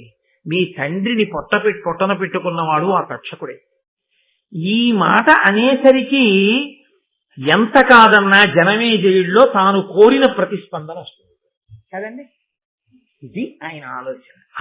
మా నాన్నని చంపేశాడు కదూ. తక్షకుడు ఎందుకు చంపాడు? ఒక బ్రాహ్మణ వాక్కు కొరకు చంపాడు. శృంగి అనబడేటటువంటి మహర్షి కుమారుడు ఒకడు శపించాడు, నేటికి 7వ రోజు లోపల నువ్వు తక్షకుని యొక్క విషము చేత మరణిస్తావు అని శాపవాక్కు విడిచిపెట్టాడు. ఆ శాపవాక్కు నిజమవ్వాలి కాబట్టి తక్షకుడు వచ్చి చంపాడు. దాన్ని ఎంత చమత్కారంగా చెప్పాడో చూడండి ఆయన. అంటే ఏదైనా సరే అవతల వారికి కోపం తెప్పించేటట్టుగా మాట్లాడగలిగినటువంటి ప్రజ్ఞ. వాక్కు ఎంత దూరం వెడుతుందో, వాక్కు ఎంత శక్తివంతమైందో చెప్తున్నారు. ప్రహ్లదుడైన అతను కాదన కిట్టిపాటి అపకారము తక్షకుడేక విప్ర సంబోధన చేసే నృపపుంగవ, నీవు అనేక భూసురాపాదిత సర్పయాగమున భస్మము చేయుము. తక్షకాదికాకోదర సంహతిన్ హుతమహోగ్ర సమగ్ర శిఖాశయంబులన్. తక్షకుడు ఎందుకు చంపేశాడో తెలుసా మీ నాన్నని? తక్షకుడికి మీ నాన్నకి ఏమీ వైరం లేదు. మీ నాన్నగారు తక్షకుడిని ఎప్పుడూ ఏమీ అనలేదు. ఎవరో ఒక బ్రాహ్మణుడు మారు పలకలేదన్న కోపంతో మీ తండ్రి ఆయన మెడలో ఒక మృత సర్పాన్ని వేశాడు. తండ్రి మెడలో మృత సర్పాన్ని వేశాడన్న మాటకి కోపం వచ్చి ఆ ముని యొక్క కుమారుడు నేటికి 7వ రోజు లోపల నువ్వు తక్షకుడి వలన మరణిస్తా ఉన్నాడు. అంటే ఇప్పుడు తక్షకుడికి 2 మార్గాలు ఉన్నాయి. ఒకటి శృంగి మాటకి చంపేయడం, 2 శృంగి మాటకి చంపకపోవడం. ఎందుకు చంపకుండా ఉండొచ్చు? మీ నాన్న ఎంత గొప్పవాడో ఇందాక చెప్పే కదా, ఇక్కడ చెప్పలేదు, ముందే చెప్పాడు పద్యంలో. అర్జునుడితో సమానుడు, లోకమునంతటినీ కూడా అంత గొప్పగా పరిపాలించిన వాడు, నిరంతరము పరమభక్తితో యజ్ఞయాగాది క్రతువులు చేసినవాడు, దాన ధర్మములు చేసినవాడు. అటువంటి వాణ్ణి ఒక బ్రాహ్మణుడు తక్షకుడు చంపుతాడు అన్నాడని వెళ్ళి చంపేశాడు తప్ప, ఆ బ్రాహ్మణుడి దగ్గరికి వెళ్ళి మధ్యలో నేనా దొరికాను నీకు, నే చంపుతానని శాపవాక్యం విడిచిపెట్టావు, నేనెందుకు చంపాలి పరీక్షిత్తుని? పరీక్షిత్తు లాంటి ప్రభువు శరీరం విడిచిపెడితే ఈ లోకాన్ని రక్షించడానికి మళ్ళీ అటువంటి ధర్మాత్ముడు ఎక్కడి నుంచి వస్తాడు? ఎందుకంత తీవ్రమైన వాక్కు విడిచిపెట్టావు? నేను నీ మాట వినను, నేను కరవను. అలా కరవకుండా ఉన్నందుకు నాకు కూడా శాపవాక్కు ఇస్తావా? ఇస్తే ధర్మం కోసం నేను కూడా శరీరం వదిలిపెడతాను తప్ప నేను ప్రభువుని చంపను అనగలిగాడా తక్షకుడు? ఇప్పుడు క్రోధం ఎవరిలో పెడుతోంది? ఒక ఇంజెక్షన్ పట్టుకుని అవతల వారిలోకి ఎక్కించినట్లు తనలో ఉన్న క్రోధం ఏ స్థాయిలో ఉందో అంత స్థాయిలో ఆయనలోకి పంపిస్తున్నాడు. ఇప్పుడు పరిష్కారం కూడా చెప్పేశాడు. ఇంకా మళ్ళీ ప్రత్యేకంగా దీనికి నేనేం చెయ్యాలని ఆలోచన రావక్కర్లేదు జనమేజయుడికి. ఎంత గొప్పగా చెప్పాడో చూడండి. నృపపుంగవ, నీవు అనేక భూసురాపాదిత సర్పయాగమున భస్మము చేయుము తక్షకాదికాకోదర సంహతిన్ హుతమహోగ్ర సమగ్ర శిఖాశయంబులను. ఒక బ్రాహ్మణుడు అన్న మాటకి తక్షకుడు చంపేశాడు మీ నాన్నని. నువ్వు చాలా మంది ఋత్విక్కుల్ని తీసుకురా, కూర్చోబెట్టు. వాళ్ళందరూ కలిసి ఒక్కొక్క పాము పేరు చెప్పి స్వాహ అంటారు. ఆ పాము పడిపోవలసిందే. ఈ ఒక బ్రాహ్మణుడి మాటకి తక్షకుడు వెళ్ళి మీ నాన్నని చంపేయచ్చు, ఆ బ్రాహ్మణుడి మాటకి పాములు వచ్చి అగ్నిలో పడక్కర్లా. మీ నాన్న విషయంలో ఓ నీతి, బ్రాహ్మణులు వచ్చి చెప్పిన తర్వాత ఈ పాముల విషయంలో ఒక నీత, వాళ్ళని వచ్చి పడుతుంది. మనం చిట్ట చివర తక్షకాయ స్వాహ అన మనం తక్షకుడు కూడా వచ్చి అగ్నిలో పడిపోతాడు. అప్పుడు నువ్వు పీటల మీద కూర్చుని, ఏమయ్యా బ్రాహ్మణ వాక్కుకి మా నాన్నని చంపావుగా, బ్రాహ్మణ వాక్కుకి నువ్వు చావు అను. నీ పగ తీరుతుంది రాజా. తండ్రిని చంపినవాడు హాయిగా అక్కడ తిరుగుతూ ఇంకా లోకాన్ని నాలాంటి బ్రహ్మచారుల్ని ఇబ్బంది పెడుతుంటే నువ్వు ఇక్కడ చూస్తూ కూర్చున్నావా? కాబట్టి సర్పయాగం చేయి, ఋత్విక్కుల్ని పిలిపించి స్వాహాకారంతో పావులన్నింటినీ పడగొట్ట అగ్నిహోత్రంలో. ఎంత కోపం వస్తుందండి. ఇక్కడ ఒకే ఒక చిన్న మినహాయింపు ఉంది ఇప్పుడు జనమేజయుడు మాట్లాడటానికి. ఎందుకని? నృపాలక అన్నాడు కదా భూమిని పరిపాలించేవాడు రాజు. ఆయన ఒక మాట అనొచ్చు, నిజమేనయ్యా చంపవలసింది తక్షకుణ్ణి. తక్షకాయ స్వాహాని యాగమన్నా చేయిస్తాను, తక్షకుణ్ణి చంపడానికి నేనన్నా పెడతాను. తక్షకుడు మా నాన్నని చంపితే పావులన్నింటినీ నేను ఎందుకయ్యా చంపడం? అవేం చేసేయి? అవేం చంపలేదుగా మా నాన్నని, అవేమి మా నాన్నకి ద్రోహం చేయలేదుగా, నీకు వాళ్ళెవరు ద్రోహం చేయలేదుగా, మరి వాళ్ళందరినీ ఎందుకు చంపడం? తక్షకుడు జోలికి పెడతానులే అన్నాడు అనుకోండి. తాను నాగలోకానికి వెళ్లి ప్రార్థన చేసినప్పుడు వాళ్ళెవ్వరూ తనకి పలకలేదన్న కోపం ఎలా పోతుంది? మీరు లోకంలో ఒక గమ్మత్తు ఉంటుంది చూడండి. ఆయనకి చెప్పానండి, ఆయన వినలేదు. వాళ్ళ అన్నయ్యకి చెప్పాను, వాళ్ళ అన్నయ్య వినలేదు. వాళ్ళ తమ్ముడికి చెప్పాను, వాళ్ళ తమ్ముడికి వినలేదు. వాళ్ళందరూ నశించుకోవాలండి అంటే. ఎందుకని? తనకి అసలు ఎవరు చెయ్యాలో వాడు చేయడం కాదు, తను ఎవరెవరికి చెప్పాడో వాళ్ళు ఎవరూ వినలేదు అనమాట. అందరి మీద కోపమే. కాబట్టి ఇప్పుడు ఇంత కోపం అవతల వాళ్ళకి వెళ్ళాలి, వాళ్ళందరినీ కూడా చంపేయడానికి. నిజమే, ఎందుకు చేయకూడదు యాగం? పాములన్నింటినీ చంపేయాలి అన్న ఆలోచన రావాలంటే అసలు ఆ మాట అడగకూడదు జనమేజయుడు. అడగకుండా తను జవాబు చెప్పాలి. మిత హిత సత్య వాక్య. ఇంకా మళ్ళీ అనుమానాలు రాకూడదు జనమేజయుడికి, ఇంతకన్నా ప్రశ్న లేకూడదు అనిపించాలి. అందుకని తర్వాత పద్యంలో అన్నాడు, ప్రహ్లదుడైన ఒక్క కులపాంసను చేసిన దానం తత్కులం బెల్లను దూషితంబకుట ఏమి అపూర్వము కావునన్ మహీవల్లభ తక్షకాధము నెపంబున సర్పము నెల్ల అగ్నిలో త్రెళ్ళగ సర్పయాగమతి జీయుత చేయుము విప్రసమ్మతిన్. ఏమి రాజా, నువ్వు పూర్వం నీతి వినలేదా? ఒక కులంలో ఒక్క దుర్మార్గుడు జన్మిస్తే ఆ దుర్మార్గుడి కారణంగా కులమంతా నశించిపోతాడు, ఆ జాతి నశించిపోతాడు. అలా ఇంతటి దుర్మార్గుడు పరీక్షిత్తు వంటి ధర్మాత్ముండే చంపినటువంటి తక్షకుడు పుట్టిన కులం నశించిపోవద్దు. కాబట్టి ఆ పావులన్నీ పోవలసింది. ఇవాళ తక్షకుడు, రేపు నోట్లో విషం ఉన్న మిగిలిన పావులు, రేపు ఇంకోళ్ళ తోలికెడతాయి. మీరు పావులను ఉండడానికి వీల్లేదు, పావులన్నీ పడిపోవలసింది అగ్నిహోత్రంలో. కాబట్టి విప్రుల్ని పిలు, కూర్చోపెట్టు, ప్రభు ఇలా చెయ్యొచ్చని చెప్పు, నచ్చ చెప్పు, బ్రాహ్మణులు ఒప్పుకుంటారు. యాగం మొదలుపెట్టు, వాళ్ళు స్వాహాకారం చేస్తారు, పడిపోతాయి అంతే. అగ్నిహోత్రం పడిపోతే ఆ పావులన్నీ చచ్చిపోతాయి. అందుకని అలా పిలిపించు, యాగం మొదలుపెట్టు అంటే జనమేజయుడు ఒక్క మాట మాట్లాడినట్టు లేదు. ఉత్తర క్షణం ఆయన చాలా, నువ్వు చెప్పింది ఎంత మాత్రం ఇందులో అనుమానం లేదయా, నిజమే, నేను సర్పయాగం చెయ్యవలసింది అని ఋత్విక్కుల్ని పిలిచి, రండి మీ అందరూ కూర్చోండి, కూర్చుని సర్పయాగం ప్రారంభం చేయండి. ఈ సర్పయాగం చేత లోకంలో ఉండేటటువంటి నాగులన్నీ కూడా ఈ అగ్నిహోత్రంలో పడిపోయి ఇవన్నీ మరణించవలసిందే అని సంకల్పం చేసేసాడంతే. చాలా జాగ్రత్తగా జ్ఞాపకం పెట్టుకోవలసిన విషయం ఏంటంటే, చాలా కోపం వచ్చినటువంటి వ్యక్తి చాలా కోపంలో ఏ ప్రణాళికా నిర్మాణము చేయరాదు. కోపంగా ఉన్నప్పుడు మీరేమి ఆలోచన చేయకూడదు. అంతకన్నా ఏది చెయ్యాలో మీరు కోపంతో ఇంకోరికి చెప్పు చేయడం చాలా మంచిది తప్ప మీరు ఆలోచన చేసి అప్పుడు ఏమి నిర్ణయాలు మీరు తీసుకోకుండా ఉండడం మంచిది. ఎందుకో తెలుసా? ఇదిగో ఇలాగే పెడుతుంది. ఆ బుద్ధి ఎందు కలిగిన వ్యగ్రత సరి అయినటువంటి రీతిలో ఆలోచన చెయ్యనివ్వదు. ఆ చెయ్యనివ్వనప్పుడు ఏం చేస్తుందంటే కిందకి జారి చేస్తుంది, పడగొట్టేస్తుంది. అలా పడిపోకుండా ఉండాలి అంటే అంత కోపంగా ఉన్నప్పుడు మీరు ప్రయత్నపూర్వకంగా కాసేపు మీరు ఆలోచన చేయడం ఆపేసి దాన్ని వదిలిపెట్టేయడం కోసమని మార్గాన్ని ఎంచుకోవాలండి. లేకపోతే దీర్ఘకాలం దాని యొక్క పరిణామం ఆశ్చర్యకరంగా వెళ్ళిపోతుంది. కాబట్టి ఇప్పుడు ఇంత జనమేజయుడు అంగీకరించాడు. అందుకే మహాభారతంలో చెప్పినటువంటి ఏ విషయమైనా సమాజమునందు ఏ కాలములో ఏ వ్యక్తికి అన్వయము కానిది ఉండదో వ్యాసుడు గుండెల మీద చెయ్యేసి చెప్పాడు. నేను భారతంలో చెప్పినటువంటి ఏ విషయమైనా సమాజమునందు ఏ వ్యక్తికి ఏ సందర్భంలోనూ అన్వయము కాదన్నది లేదు.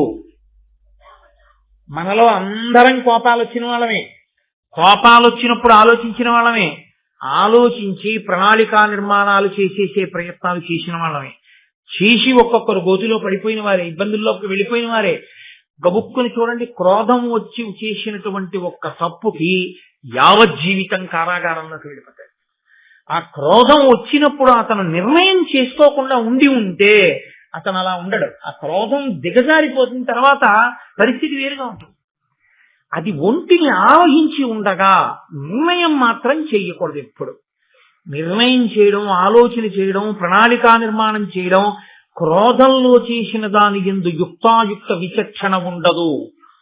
అత్యంత ప్రధానమైన విషయాన్ని వ్యాస భగవానుడు, నన్నయ్య భట్టారకుడు కూడా ఇవాళ స్పృశిస్తున్నారు. ఇది ఎన్నడో జరిగిన కథ, ఎప్పుడో చెప్పిన మాట అని మీరు అనుకోకండి. నేను ఇంతకన్నా మీకు దీని గురించి వివరణ చేసి చెప్పక్కర్లేదు. కానీ మీరందరూ ప్రాజ్ఞులు, మీరు ఇప్పటికే దీని సందేశాన్ని అందుకుని మీరు బాగా ఆలోచన చేసుకుంటే దీని వలన మనం ఎంత అమృతాన్ని పొందవచ్చు. జీవయాత్రలో ఈ జన్మలో ఇప్పుడు కాదు, ఎన్ని జన్మల వరకు జీవుడితో పాటుగా పట్టికిడిపోకుండా క్రోధాన్ని మనని మనం ఎలా నిగ్రహించుకోవచ్చో మనకి మహాభారతంలో ప్రత్యేకించి ఈ ఘట్టం మనకి తెలియచేస్తుంది. ఇప్పుడు వింటున్న వాళ్ళు ఎవరు ఈ విషయాలు? నైమిషారణ్యంలో కూర్చున్న మునులు. వాళ్ళు ముక్కున వేసుకున్నారు. అన్న ఎంత మాటయా, జనమేజయుడు సర్పయాగం మొదలుపెట్టాడా, అందులోకి వచ్చి పావులన్నీ పడిపోతాయా, పావులన్నీ కాలిపోతాయా? అగ్నిహోత్రుడికి ఒక లక్షణం ఉంది, ఆయన హవ్యవాహనుడు కదండి. ఆయనలో ఏదైనా వేస్తే, వైదికంగా మంత్రం చెప్పి బ్రాహ్మణులు వేస్తే దేని కొరకు పుచ్చుకుంటాడంటే దేవతలకి పట్టుకెళ్ళి ఇవ్వడానికి పుచ్చుకుంటాడు. ఆయన హవ్యవాహనుడు అని పేరు అయింది. హవ్యం కాని కవ్యం కాని, పితృదేవతలకు ఇస్తే కవ్యం అంటారు, దేవతలకు ఇస్తే హవ్యం అంటారు. ఈ రెండిటినీ అగ్నిహోత్రంలో వేసి వాళ్ళకి అందజేయవయా అంటే వాళ్ళకి పట్టుకెళ్ళి ఆయన అందించేస్తాడు. అగ్నిహోత్రుడి ముఖంగా వెడితే ఎంగిలి కాదు, పవిత్రం అవుతుంది. మరి ఇప్పుడు అగ్నిహోత్రుడు తాను తినకుండా అది పట్టుకుని వెళ్ళి కదా దేవతలకు ఇస్తాడు. మరి ఇప్పుడు సర్పయాగంలో పడినటువంటి పావుల్ని ఎవరికి పట్టుకెళ్ళి ఇవ్వడానికి? ఎవరికీ పట్టుకెళ్ళి ఇవ్వడానికి కాదు. ఏం చేయడానికి? అగ్ని కాల్చాలి వాటిని.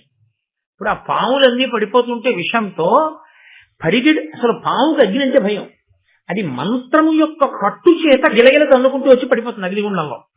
పడిపోతే అగ్ని కీలలతో అది కాల్చాలి. అది అగ్నిహోత్రుడు తిరస్కరించడా? నేను ఇదేటా ఇలాంటి పనులు నాకప్ప చెప్పారు మీరు?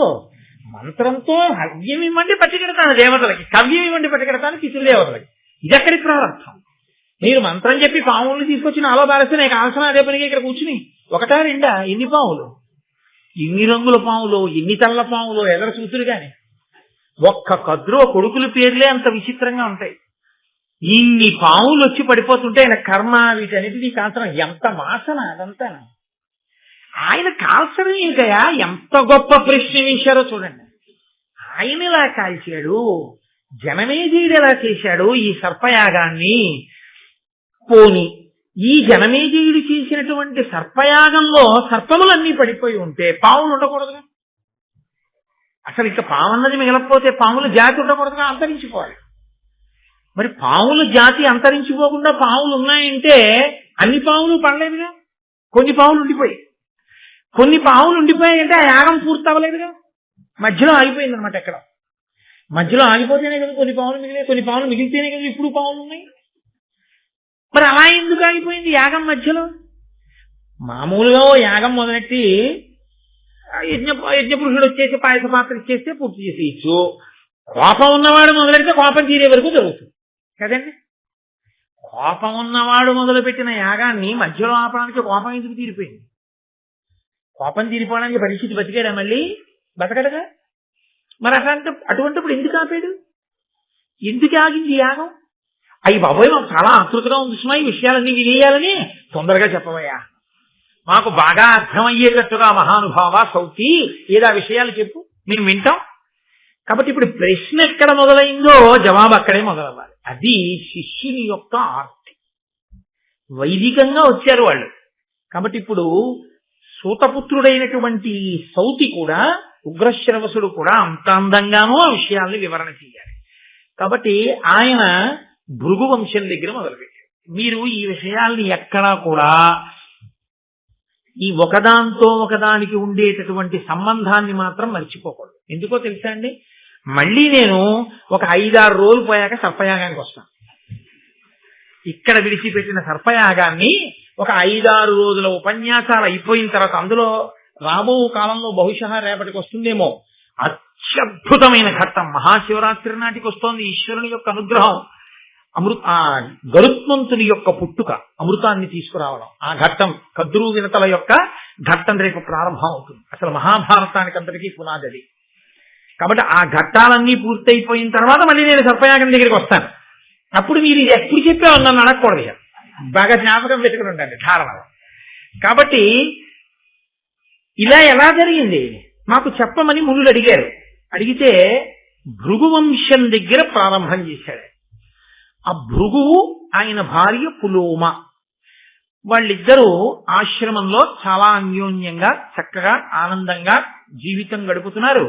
గృహస్థాశ్రమంలో జీవితం ఎలా ఉండాలో అలా భృగువు జీవితాన్ని గడుపుతున్నాడు.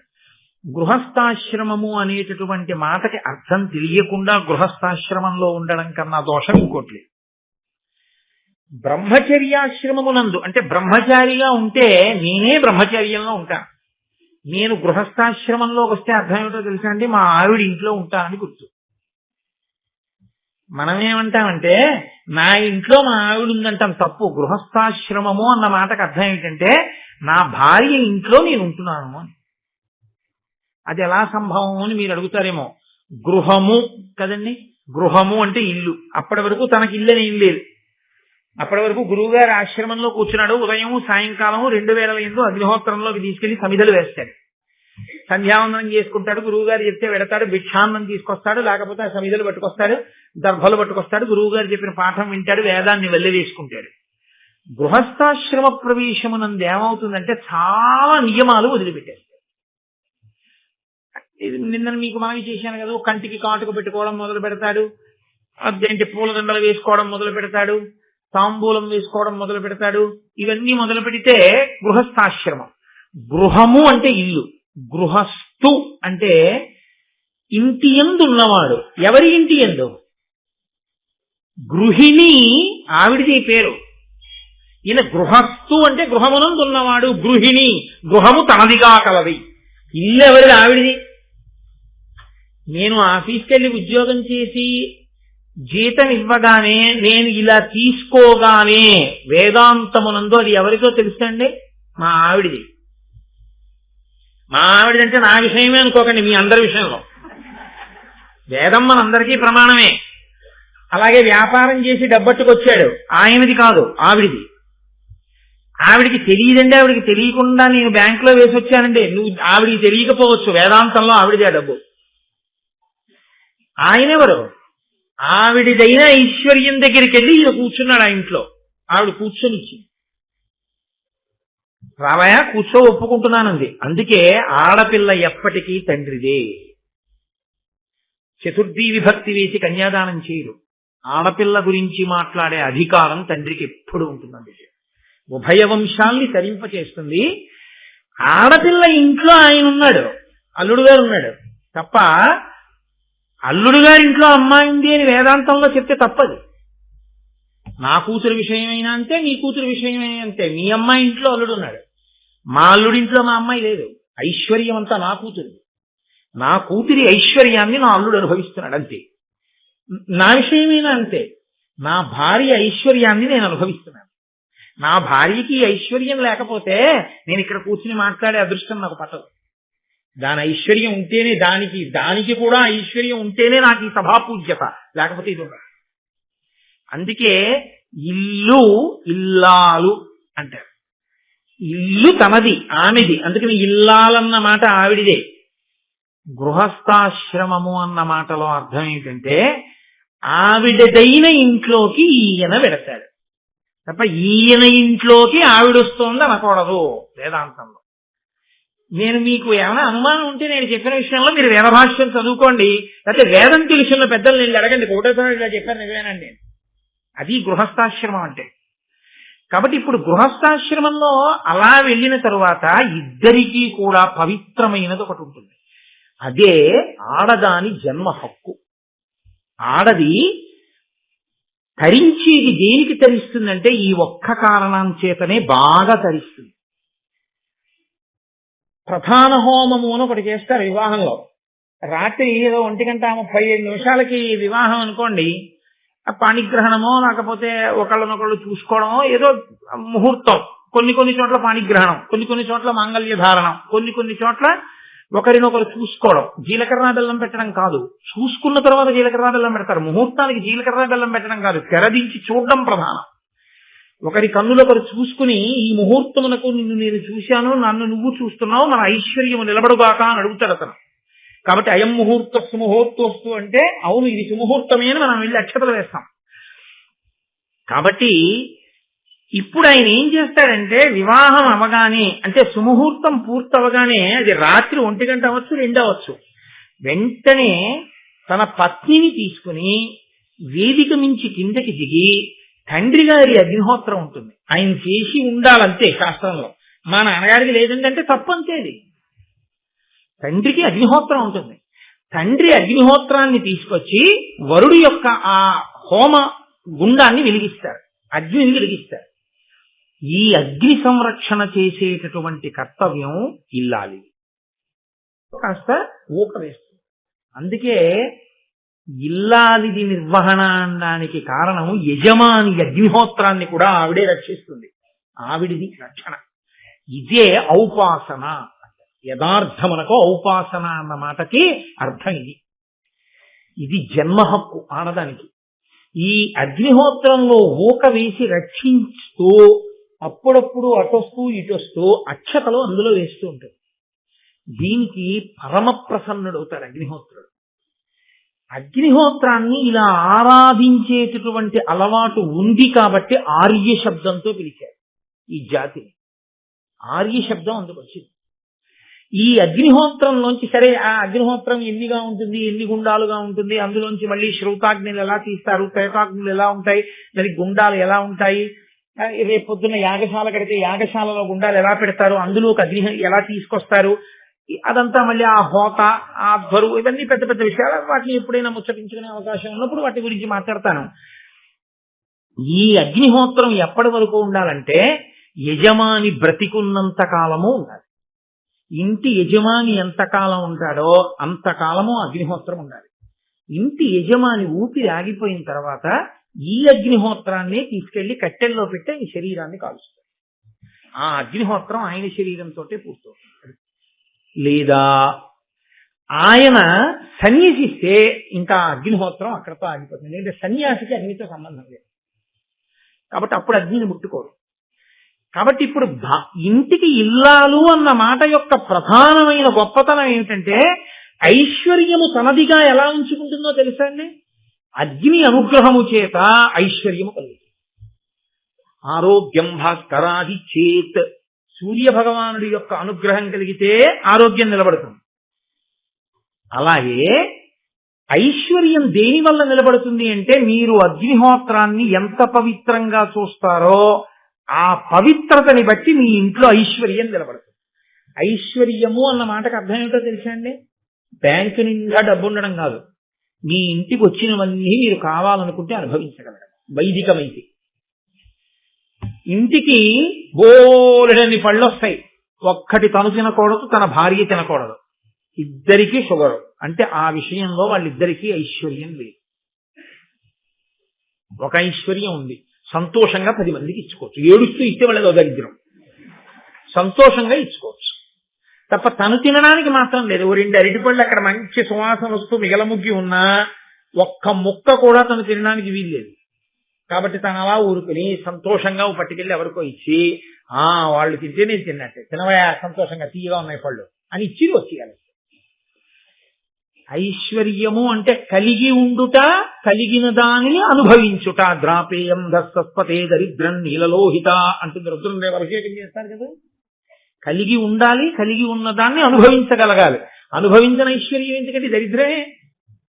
అన్నీ ఉన్నాయి, ఏది తినకూడదు. ఒంట్లో గొట్టం పెట్టి ఎక్కించారు. ఏమిటా ఐశ్వర్యం? ఏమైనా ఉందా? ఈయన్ని చూడడానికి వచ్చిన వాళ్ళందరూ నిన్నారు ఇంట్లో చక్కగా అన్ని చేయించుకోండి. ఎవరిది ఐశ్వర్యం? వాడు ఐశ్వర్యవంతుడు, వీడు దరిద్రుడు. పాపం వీడు గొట్టం పెట్టి కూర్చున్నాడంతే. వీడు పూట పూట ఇంత తినాలంటే బొడ్డు దగ్గర తొడ మీదో ఎక్కడో సూది పెట్టి పొడుచుకుని వాడంతట వాడే ఏదో ఎక్కించుకుని ఇంత అన్నం తింటుంటాడు. ఆ విషయంలో ఆయన చాలా బాధ పొందుతున్నాడా లేదా? కాబట్టి ఐశ్వర్యము దేని వల్ల వస్తుంది అని అడిగారు. అందుకని మన వాళ్ళు వసుహు స్థితి దేవతలు ఎక్కడ అనుగ్రహిస్తారో అక్కడే పెట్టించారు. ఆగ్నేయంలో అగ్నిహోత్రం పెట్టి తూర్పు దిక్కు తిరిగి ఉండమన్నారు. యజమాని కడుపు నిండా తింటాడమ్మా, లేకపోతే తినడమ్మా అనడానికి కారణం అది. విశాల దృక్పథంతో మాట్లాడారు తప్ప ఏదో మౌఢ్యంతో మాట్లాడడం వాళ్ళ లక్షణం కాదు. 10 మంది బాగుండాలని మాట్లాడారు. ఎడం పక్కనే ఎందుకు నడవాలండి? చెప్పేవాడు ఎవడండి? నీ కుడి పక్కన నడుస్తానంటే నడు, కళ్ళు తిరిగి జంతువు కేరిగినట్లో ఉంటావు. అంతే శాస్త్రం కూడా అంతే. శాసనాత్ శంసనాత్ ఇది శాస్త్రం.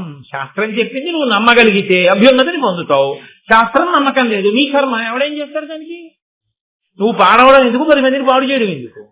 కాబట్టి అగ్నిని రక్షిస్తుంది భార్య కాదు, నిజానికి పత్ని అన్న మాట వాడవలసి ఉంటుంది. ఎందుకంటే యజ్ఞమునందు కానీ ధర్మకార్యమునందు కానీ పక్కన కూర్చునే అధికారం ఎవరికి ఉంటుందో ఆవిడే పత్ని. కాబట్టి ఇప్పుడు పత్ని యొక్క ప్రధాన కర్తవ్యం ఏమిటి అంటే అగ్ని రక్షణమే. అసలు అగ్ని రక్షణం అనేటటువంటిది ఇల్లాలు జీవితంలో ఎప్పుడూ చెయ్యలేదనుకోండి. నేను యథార్థంగా నాతో కలిపి చెప్పేస్తున్నాను ఉన్నమాట, భార్యని చాలా పెద్ద స్థాయిలో మోసగించినట్లు. ఎందుకో తెలుసండి? ఆవిడికి ఇవ్వవలసిన అభ్యున్నతి ఇవ్వలేదు. ఆయనకి అగ్ని లేదు, ఇంట్లో అగ్నిశాల లేదు, అగ్నిహోత్రం లేదు కాబట్టి పాపం ఆ పిచ్చి తల్లికి అక్షత వేయడానికి లేదు, ఊక వేయడానికి లేదు. ఆవిడ అగ్నిని ఆరాధించినది లేదు, ఇల్లాలైంది తప్ప ఆవిడ్ని అగ్ని కార్యంలో తోడ్పాటు లేదు. ఈ విషయంలో ఎవరికీ మినహాయింపు లేదు అని మీరు గుర్తించవలసి ఉంటుంది. ఎవరో కొంతమందికి కాదు ఈ నియమం. కాబట్టి నేను అందుకే మీతో మనవి చేసింది, నన్నయ్య గారు ఆంధ్రీకరించారు, వ్యాసుల వారు రాశారంటే ఇంతంత చిన్న విషయాలు అక్కర్లేక రాయరు వాళ్ళేమి. అందులో పెద్ద ధర్మ సూక్ష్మం ఉంది సుమా. నీ ఇంటి ఐశ్వర్యాన్ని నువ్వు ఎలా కాపాడుకోవాలో చెప్తున్నారు. ఇల్లాలి ఐశ్వర్యం ఏమిటో తెలుసా అండి? భర్తతో సహా. ఆయన ఎవరంటే ఆవిడ 5వ తనం కదండి. ఆవిడ 5వ తనం గట్టిదండి అంటే ఈయన బతికితే. ఈయన ఎక్కడో పడి బతికాడు అనుకోండి, ఆవిడ 5వ తనం గట్టిదండి అంటారు. ఈయన ఎవరు? ఆవిడకి చెందినవాడు. ఆవిడ 5వ తనం ఈయన. కాబట్టి ఈయన ఆవిడ సొత్తు. ఈయనే ఆవిడ సొత్తు అయినప్పుడు పుట్టిన బిడ్డలు ఆవిడ కడుపు పంట. అన్నీ ఆవిడ వైపు నుంచే ఉన్నవన్నీ. అసలు ఆవిడకున్న గౌరవం ఆయనకి లేదు శాస్త్రం యథార్థానికి. చాలా కష్టపడి తరించాలి పురుషుడు. స్త్రీ అందుకే ఔపాసన అంటారు దీన్ని. ఇది తెలిస్తే చాలా తొందరగా మెట్లెక్కి ఈశ్వరుణ్ణి చేడతారు. కాబట్టి ఇప్పుడు తన బిడ్డల్ని రక్షించుకోవాలి, తన భర్తని రక్షించుకోవాలి. తనదైనది ఐశ్వర్యము అంటే భర్త బిడ్డలు కూడా. ఇప్పుడు వీరిని ఎందుకు రక్షించుకోవాలి? కనురాపు నుంచి రక్షించుకోవాలి. ఏమిటి కనురాపు? అబ్బా, ఎంత వేదం చదువుకున్నాడండి, ఎంత ఘనాపాటి అండి, ఏమి ధారణాశక్తి అండి, ఏమి నియమం పాటిస్తాడండి. 5 గంటలు కూర్చుని ఘన చెప్పిన కంఠం చేరవదు. ఏమి కంఠం అండి అది? అలా మాట్లాడగా ఆయనకి కనురాపు తగులుతుందేమో. అందుకనే అగ్నిహోత్రంలో ఊక వేస్తుంది, అందుకనే అక్షతలు వేస్తుంటాడు. ఆ అగ్ని బిడ్డల్ని భర్తని కాపాడుతుంటాడు. కాదు, ఉగ్రభూతములు తిరుగుతుంటాయి, అవి ప్రవేశించి బిడ్డల్ని చెనకతాయి. చెనకకుండా ఏ ఇంట అగ్నిహోత్రమునందు వేస్తారో, ఊక అక్షతలు వేస్తూ ఉంటారో అక్కడికి రావు. అందుకని అగ్నిశాల అని ఒకటి ఉంటుంది ఇంట్లో. అందులో మళ్ళీ ఏ దిక్కుకు ఏ గుండం ఉండాలన్నది వేరు నియమం అనుకోండి. అక్కడ ఈ అగ్నిగుండాన్ని పెట్టి ఉంచుతాడు యజమాని. దాన్ని పరాకు చెప్తాడు భార్యకి. చాలాసేపు బయటికి వెళ్ళిపోతున్నాను అనుకోండి, ఏమో ఇల్లు తాళం వేసుకో అని ఇప్పుడు చెప్తున్నాం. అప్పుడు ఏం చెప్పేవారంటే అగ్నిని జాగ్రత్తగా చూసుకో, నేను వెళ్ళొస్తాను. ఎందుకంటే మళ్ళీ ఆ అగ్ని వెలిగించాలంటే దానికి ఒక పెద్ద పద్ధతి, అది నిధనం అయిపోతాయి. అందుకని నేను బయటికి వెడుతున్నాను, నువ్వు పరాకుగా అగ్నిహోత్రాన్ని చూడు, అగ్నిశాలలో అగ్నిని జాగ్రత్తగా చూడు, నేను వచ్చి సంధ్యావందనం చేసుకున్న తర్వాత అగ్ని కార్యం చేసుకుంటాను. నిత్యాగ్నిహోత్రీకులని ఇప్పటికీ అగ్నిహోత్రాన్ని అలాగే ఆరాధన చేసే కుటుంబాలు ఉన్నాయి. నేను గత సంవత్సరం గుంటూరులో శ్రీరామాయణం చెప్పే రోజుల్లో శృంగగిరి పీఠ నిర్వాహకులు హరిప్రసాద్ గారు విజయవాడ నుంచి పిలిపించారు. నాకు ఆశీర్వచనం చేయించడానికి ఒక ప్రత్యేక సందర్భంలో నిత్యాగ్నిహోత్రీకులు వచ్చారు. ఆ రోజు సాయంకాలం వాళ్ళు అగ్ని కార్యం చేసుకుని వచ్చారు ఆశీర్వచనం చేయడానికి. ఇప్పటికీ ఉన్నాయి ఆ కుటుంబాలు. ఎప్పుడైనా కనీసంలో కనీసం చూసి దర్శనం చేసి పొంగిపోదాం అనుకుంటే 5 బస్సులు వేసుకెళ్ళిపోతే అసహ్యంగా ఉంటుంది, కానీ 5 ఇళ్ళు చూడడానికి బాగుంటుంది. కాబట్టి అదిగో అటువంటి సంప్రదాయాన్ని పోషిస్తున్న మహాపురుషులు ఉన్నారు ఇప్పటికీ. కనీసంలో కనీసం అందుకే వంట పొయ్యి దగ్గర మర్యాద పాటిస్తారు. అది ఒక్కటైనా కనీసం పచనం చేసే అగ్నిహోత్రం కదా, దాని మీదైనా గౌరవం ఉంచాలి కదా అని చెప్పి. సరే, అందుచేత ఇప్పుడు భృగువు స్నానం చేయడానికి వెళ్తున్నాడు. ఎంత ఆచారకాండ మాట్లాడిందో చూడండి భారతం.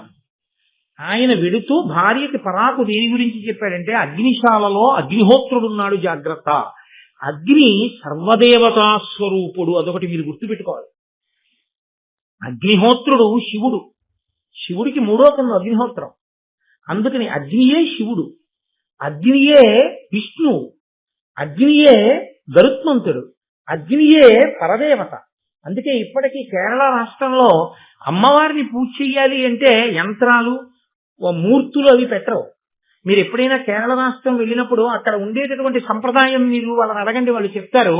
వాళ్ళు దీపం వెలిగిస్తారు. మనం ఇళ్లలో పెట్టుకుంటామే దీపం, అలాంటి దీపం వెలిగించి ఆ దీపం ప్రజ్వరిల్లుతుంటే ఆ దీప శిఖకి అమ్మవారు అని పూజ చేస్తారు వాళ్ళు.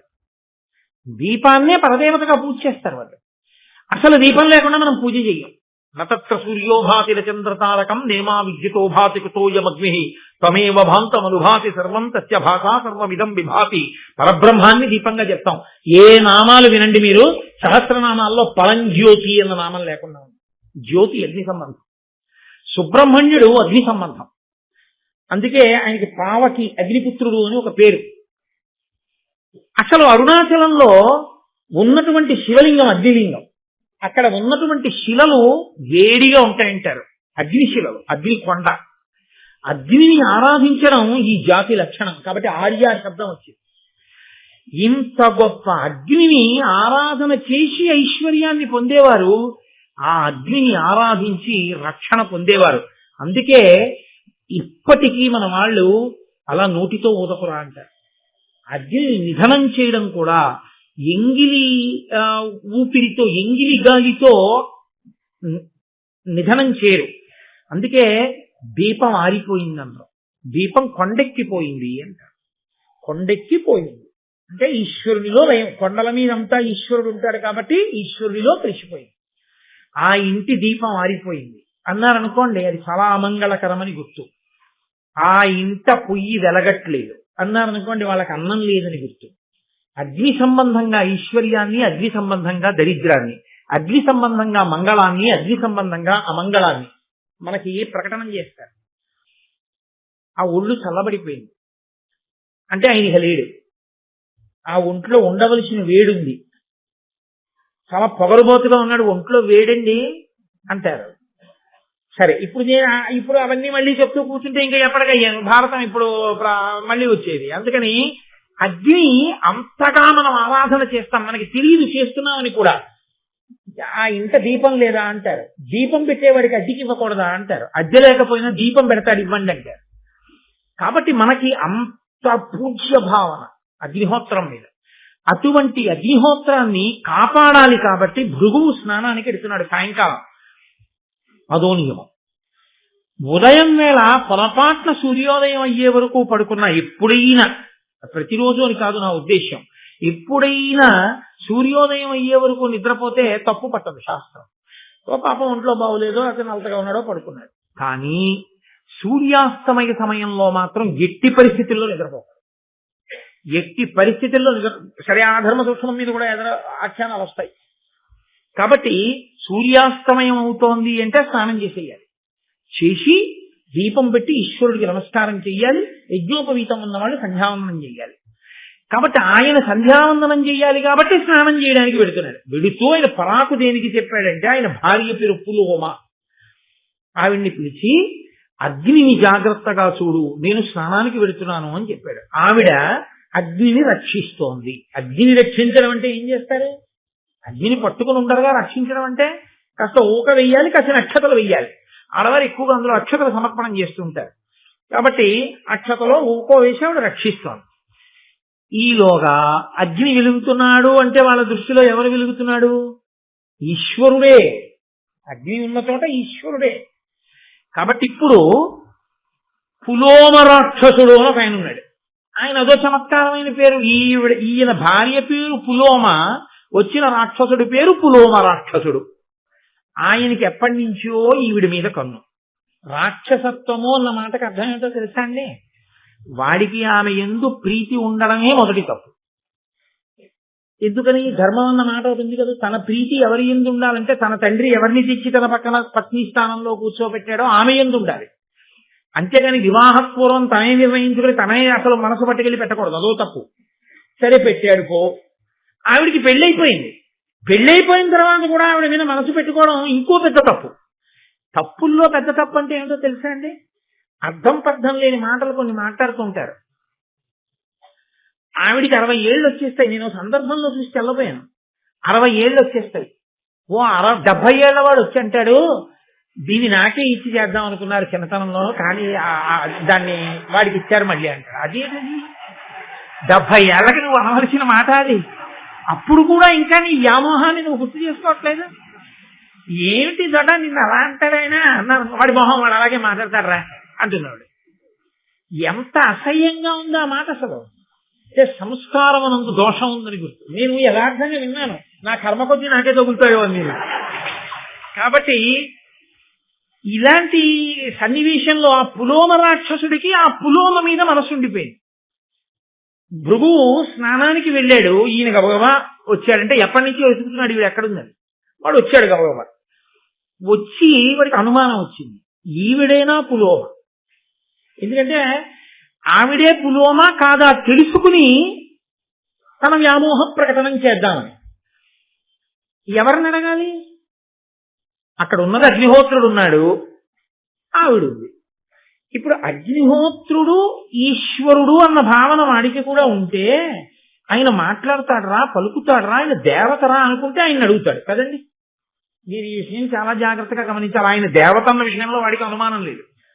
కాబట్టి ఆయన అడగాలి, ఈవిడైనా పులోమా అని. అలాగే అడిగాడు. ఈవిడ పులోమయేనా అని అడిగాడు. ఇప్పుడు అగ్నిహోత్రుడు సంకటంలో పడ్డాడు. ఏం ఆయనకి సంకటం ఎందుకని మీరంటారేమో. ఆయన లోకంలో చేసి పాడవుతున్న వాళ్ళు, చెయ్యక పాడవుతున్న వాళ్ళు ఇద్దరిని చూస్తుంటారు. ఒంట్లో వేడున్నంతసేపేగా ఏదైనా చెయ్యాలి. ఒంట్లో వేడుండగా చెయ్యకూడనివి చేసి పాడవుతున్నవాడు, ఒంట్లో వేడున్నప్పుడు చెయ్యవలసినవి చెయ్యక పాడవుతున్నవాడు ఇద్దరిని చూస్తున్నాడుగా ఆయన. అందుకని ఆయనకి సత్యము అసత్యము గురించి బాగా అవగాహన ఉంది. ఆయన అనుకున్నాడు, ఈమె పులోమ అని నేనంటే వీడు రాక్షసుడు ఎత్తుకుపోతే భృగు వచ్చి నన్ను చెప్పిస్తాడు. ఎందుకు చెప్పావు మా ఆవిడ పులోమని అంటాడు. చెప్పకపోతే నాకు తెలియదయానో ఈవిడ పులోమ కాదనో ఏదో చెప్తే అసత్య దోషం వస్తుంది. ఇప్పుడు ఆయన ఏం చేశాడంటే దోషాల్లో చిన్న దోషం ఏది లెక్క కట్టుకున్నాడు. అసత్యమార్థం తక్కువ దోషమా, ఈవిడ పులోమ అని చెప్పేస్తే ఒకవేళ ఇతను ఏదైనా అపకారం చెయ్యడం సాధ్యం కాదు. ఎందుకని? ఈవిడ అగ్నిని ఆరాధిస్తోంది కాబట్టి ఈవిడ రక్షింపబడుతుంది తప్పకుండా. నా అనుగ్రహమే మళ్ళీ రక్షిస్తుంది ఈవిడ్ని. కానీ ఈవిడికి బాధ కలుగుతుంది కదా, ఏదో ఒక బాధ కలుగుతుంది రాక్షసుడి వల్ల. అప్పుడు భృగు కోపం వస్తుంది. ఎవరు చెప్పాడు అసలు ఈవిడ పులోమని అంటే? ఈయనే చెప్పాడంటున్నాడు. అప్పుడు నన్ను శపిస్తాడు. శాపం పుచ్చుకోనా అబద్ధమానా అని ఆలోచించాడు. అబద్ధమాడమే పెద్ద దోషం. శాపం వస్తే ఆయన కాళ్ళ మీద పడి మళ్ళీ అనుగ్రహం వేడుకుని శాపం పోగొట్టుకోవచ్చు. కాబట్టి నేను సత్యమే మాట్లాడతాను అన్నాడు. అంటే మాట మాట్లాడేటప్పుడు సత్యాసత్యముల గురించి ఎంత పరిశీలన ఉండేదో మీరు చూడండి. సరే, ఇందులో మళ్ళీ చిన్న దోషం వచ్చింది, నేను మీకు వివరణ చేస్తాను ఆ విశేషాన్ని. ఆయన ఈమెయే పులోమ అని అనగానే ఆ రాక్షసుడు అన్నాడు, అసలు ఈవిడికి పెళ్ళవక ముందు ఎప్పుడో ఈవిడిని నేనే చేసుకుందాం అనుకున్నాను, ఇదిగో ఈ భృగు చేసేసుకున్నాడు. అసలు ఇంకో విచిత్రం తెలుసా, ఆవిడ పేరు నా పేరు ఒకటే. అదో విచిత్రంగా ఉంటుంది లోకంలో. ఏమిటో అలా పేర్లన్నీ ఒక్కలా పెడితే అందరూ ఒక్కలా అయిపోతారా? మా స్నేహితులు ఉండేవాడు చిన్నతనంలో, అప్పాజీ, దాదాజీ, నేతాజీ, బాలాజీ, శివాజీ అని 5 అన్నదమ్ములకి పేర్లు ఏమిటో అలా జీతో ఉండేవాడు. అలా అదో సంతోషం, కొంతమంది అలా పెట్టుకుంటూ ఉంటారు. అలా నా పేరు పులోమ రాక్షసుడు, ఈవిడ పేరు పులోమ. పెళ్లికి ముందు ఈవిడిని నేను చేసుకుందాం అనుకున్నాను, భృగు చేసుకున్నాడు. అయితేనే తప్పే వచ్చింది, ఇదే పట్టుకుపోతానని ఎత్తుకుపోతాడు. ఎత్తుకుపోయేటప్పుడు తేలిగ్గా ఉంటుందని వాడు పంది రూపం తీసుకుని ఆవిడ ఎత్తుకుపోతాడు. ఆవిడ కన్నీటి ధారతో ఏడుస్తూ ఉండగా, భర్త కోసం అరుస్తూ ఉండగా ఎత్తుకుపోయాడు. ఆవిడ్ని చాలా దూరం ఎత్తుకుపోతుంటే ఆవిడ నిండు గర్భిణి. ఆవిడ గర్భంలోంచి ఆ పంది ఎత్తుకుపోతున్న కుదుపులకి ఒక పిల్లవాడు జారి కింద పడిపోయాడు. ఆ కింద జారి పడిపోయాడు కాబట్టి ఆ పిల్లవాడికి చ్యవనుడు అని పేరు.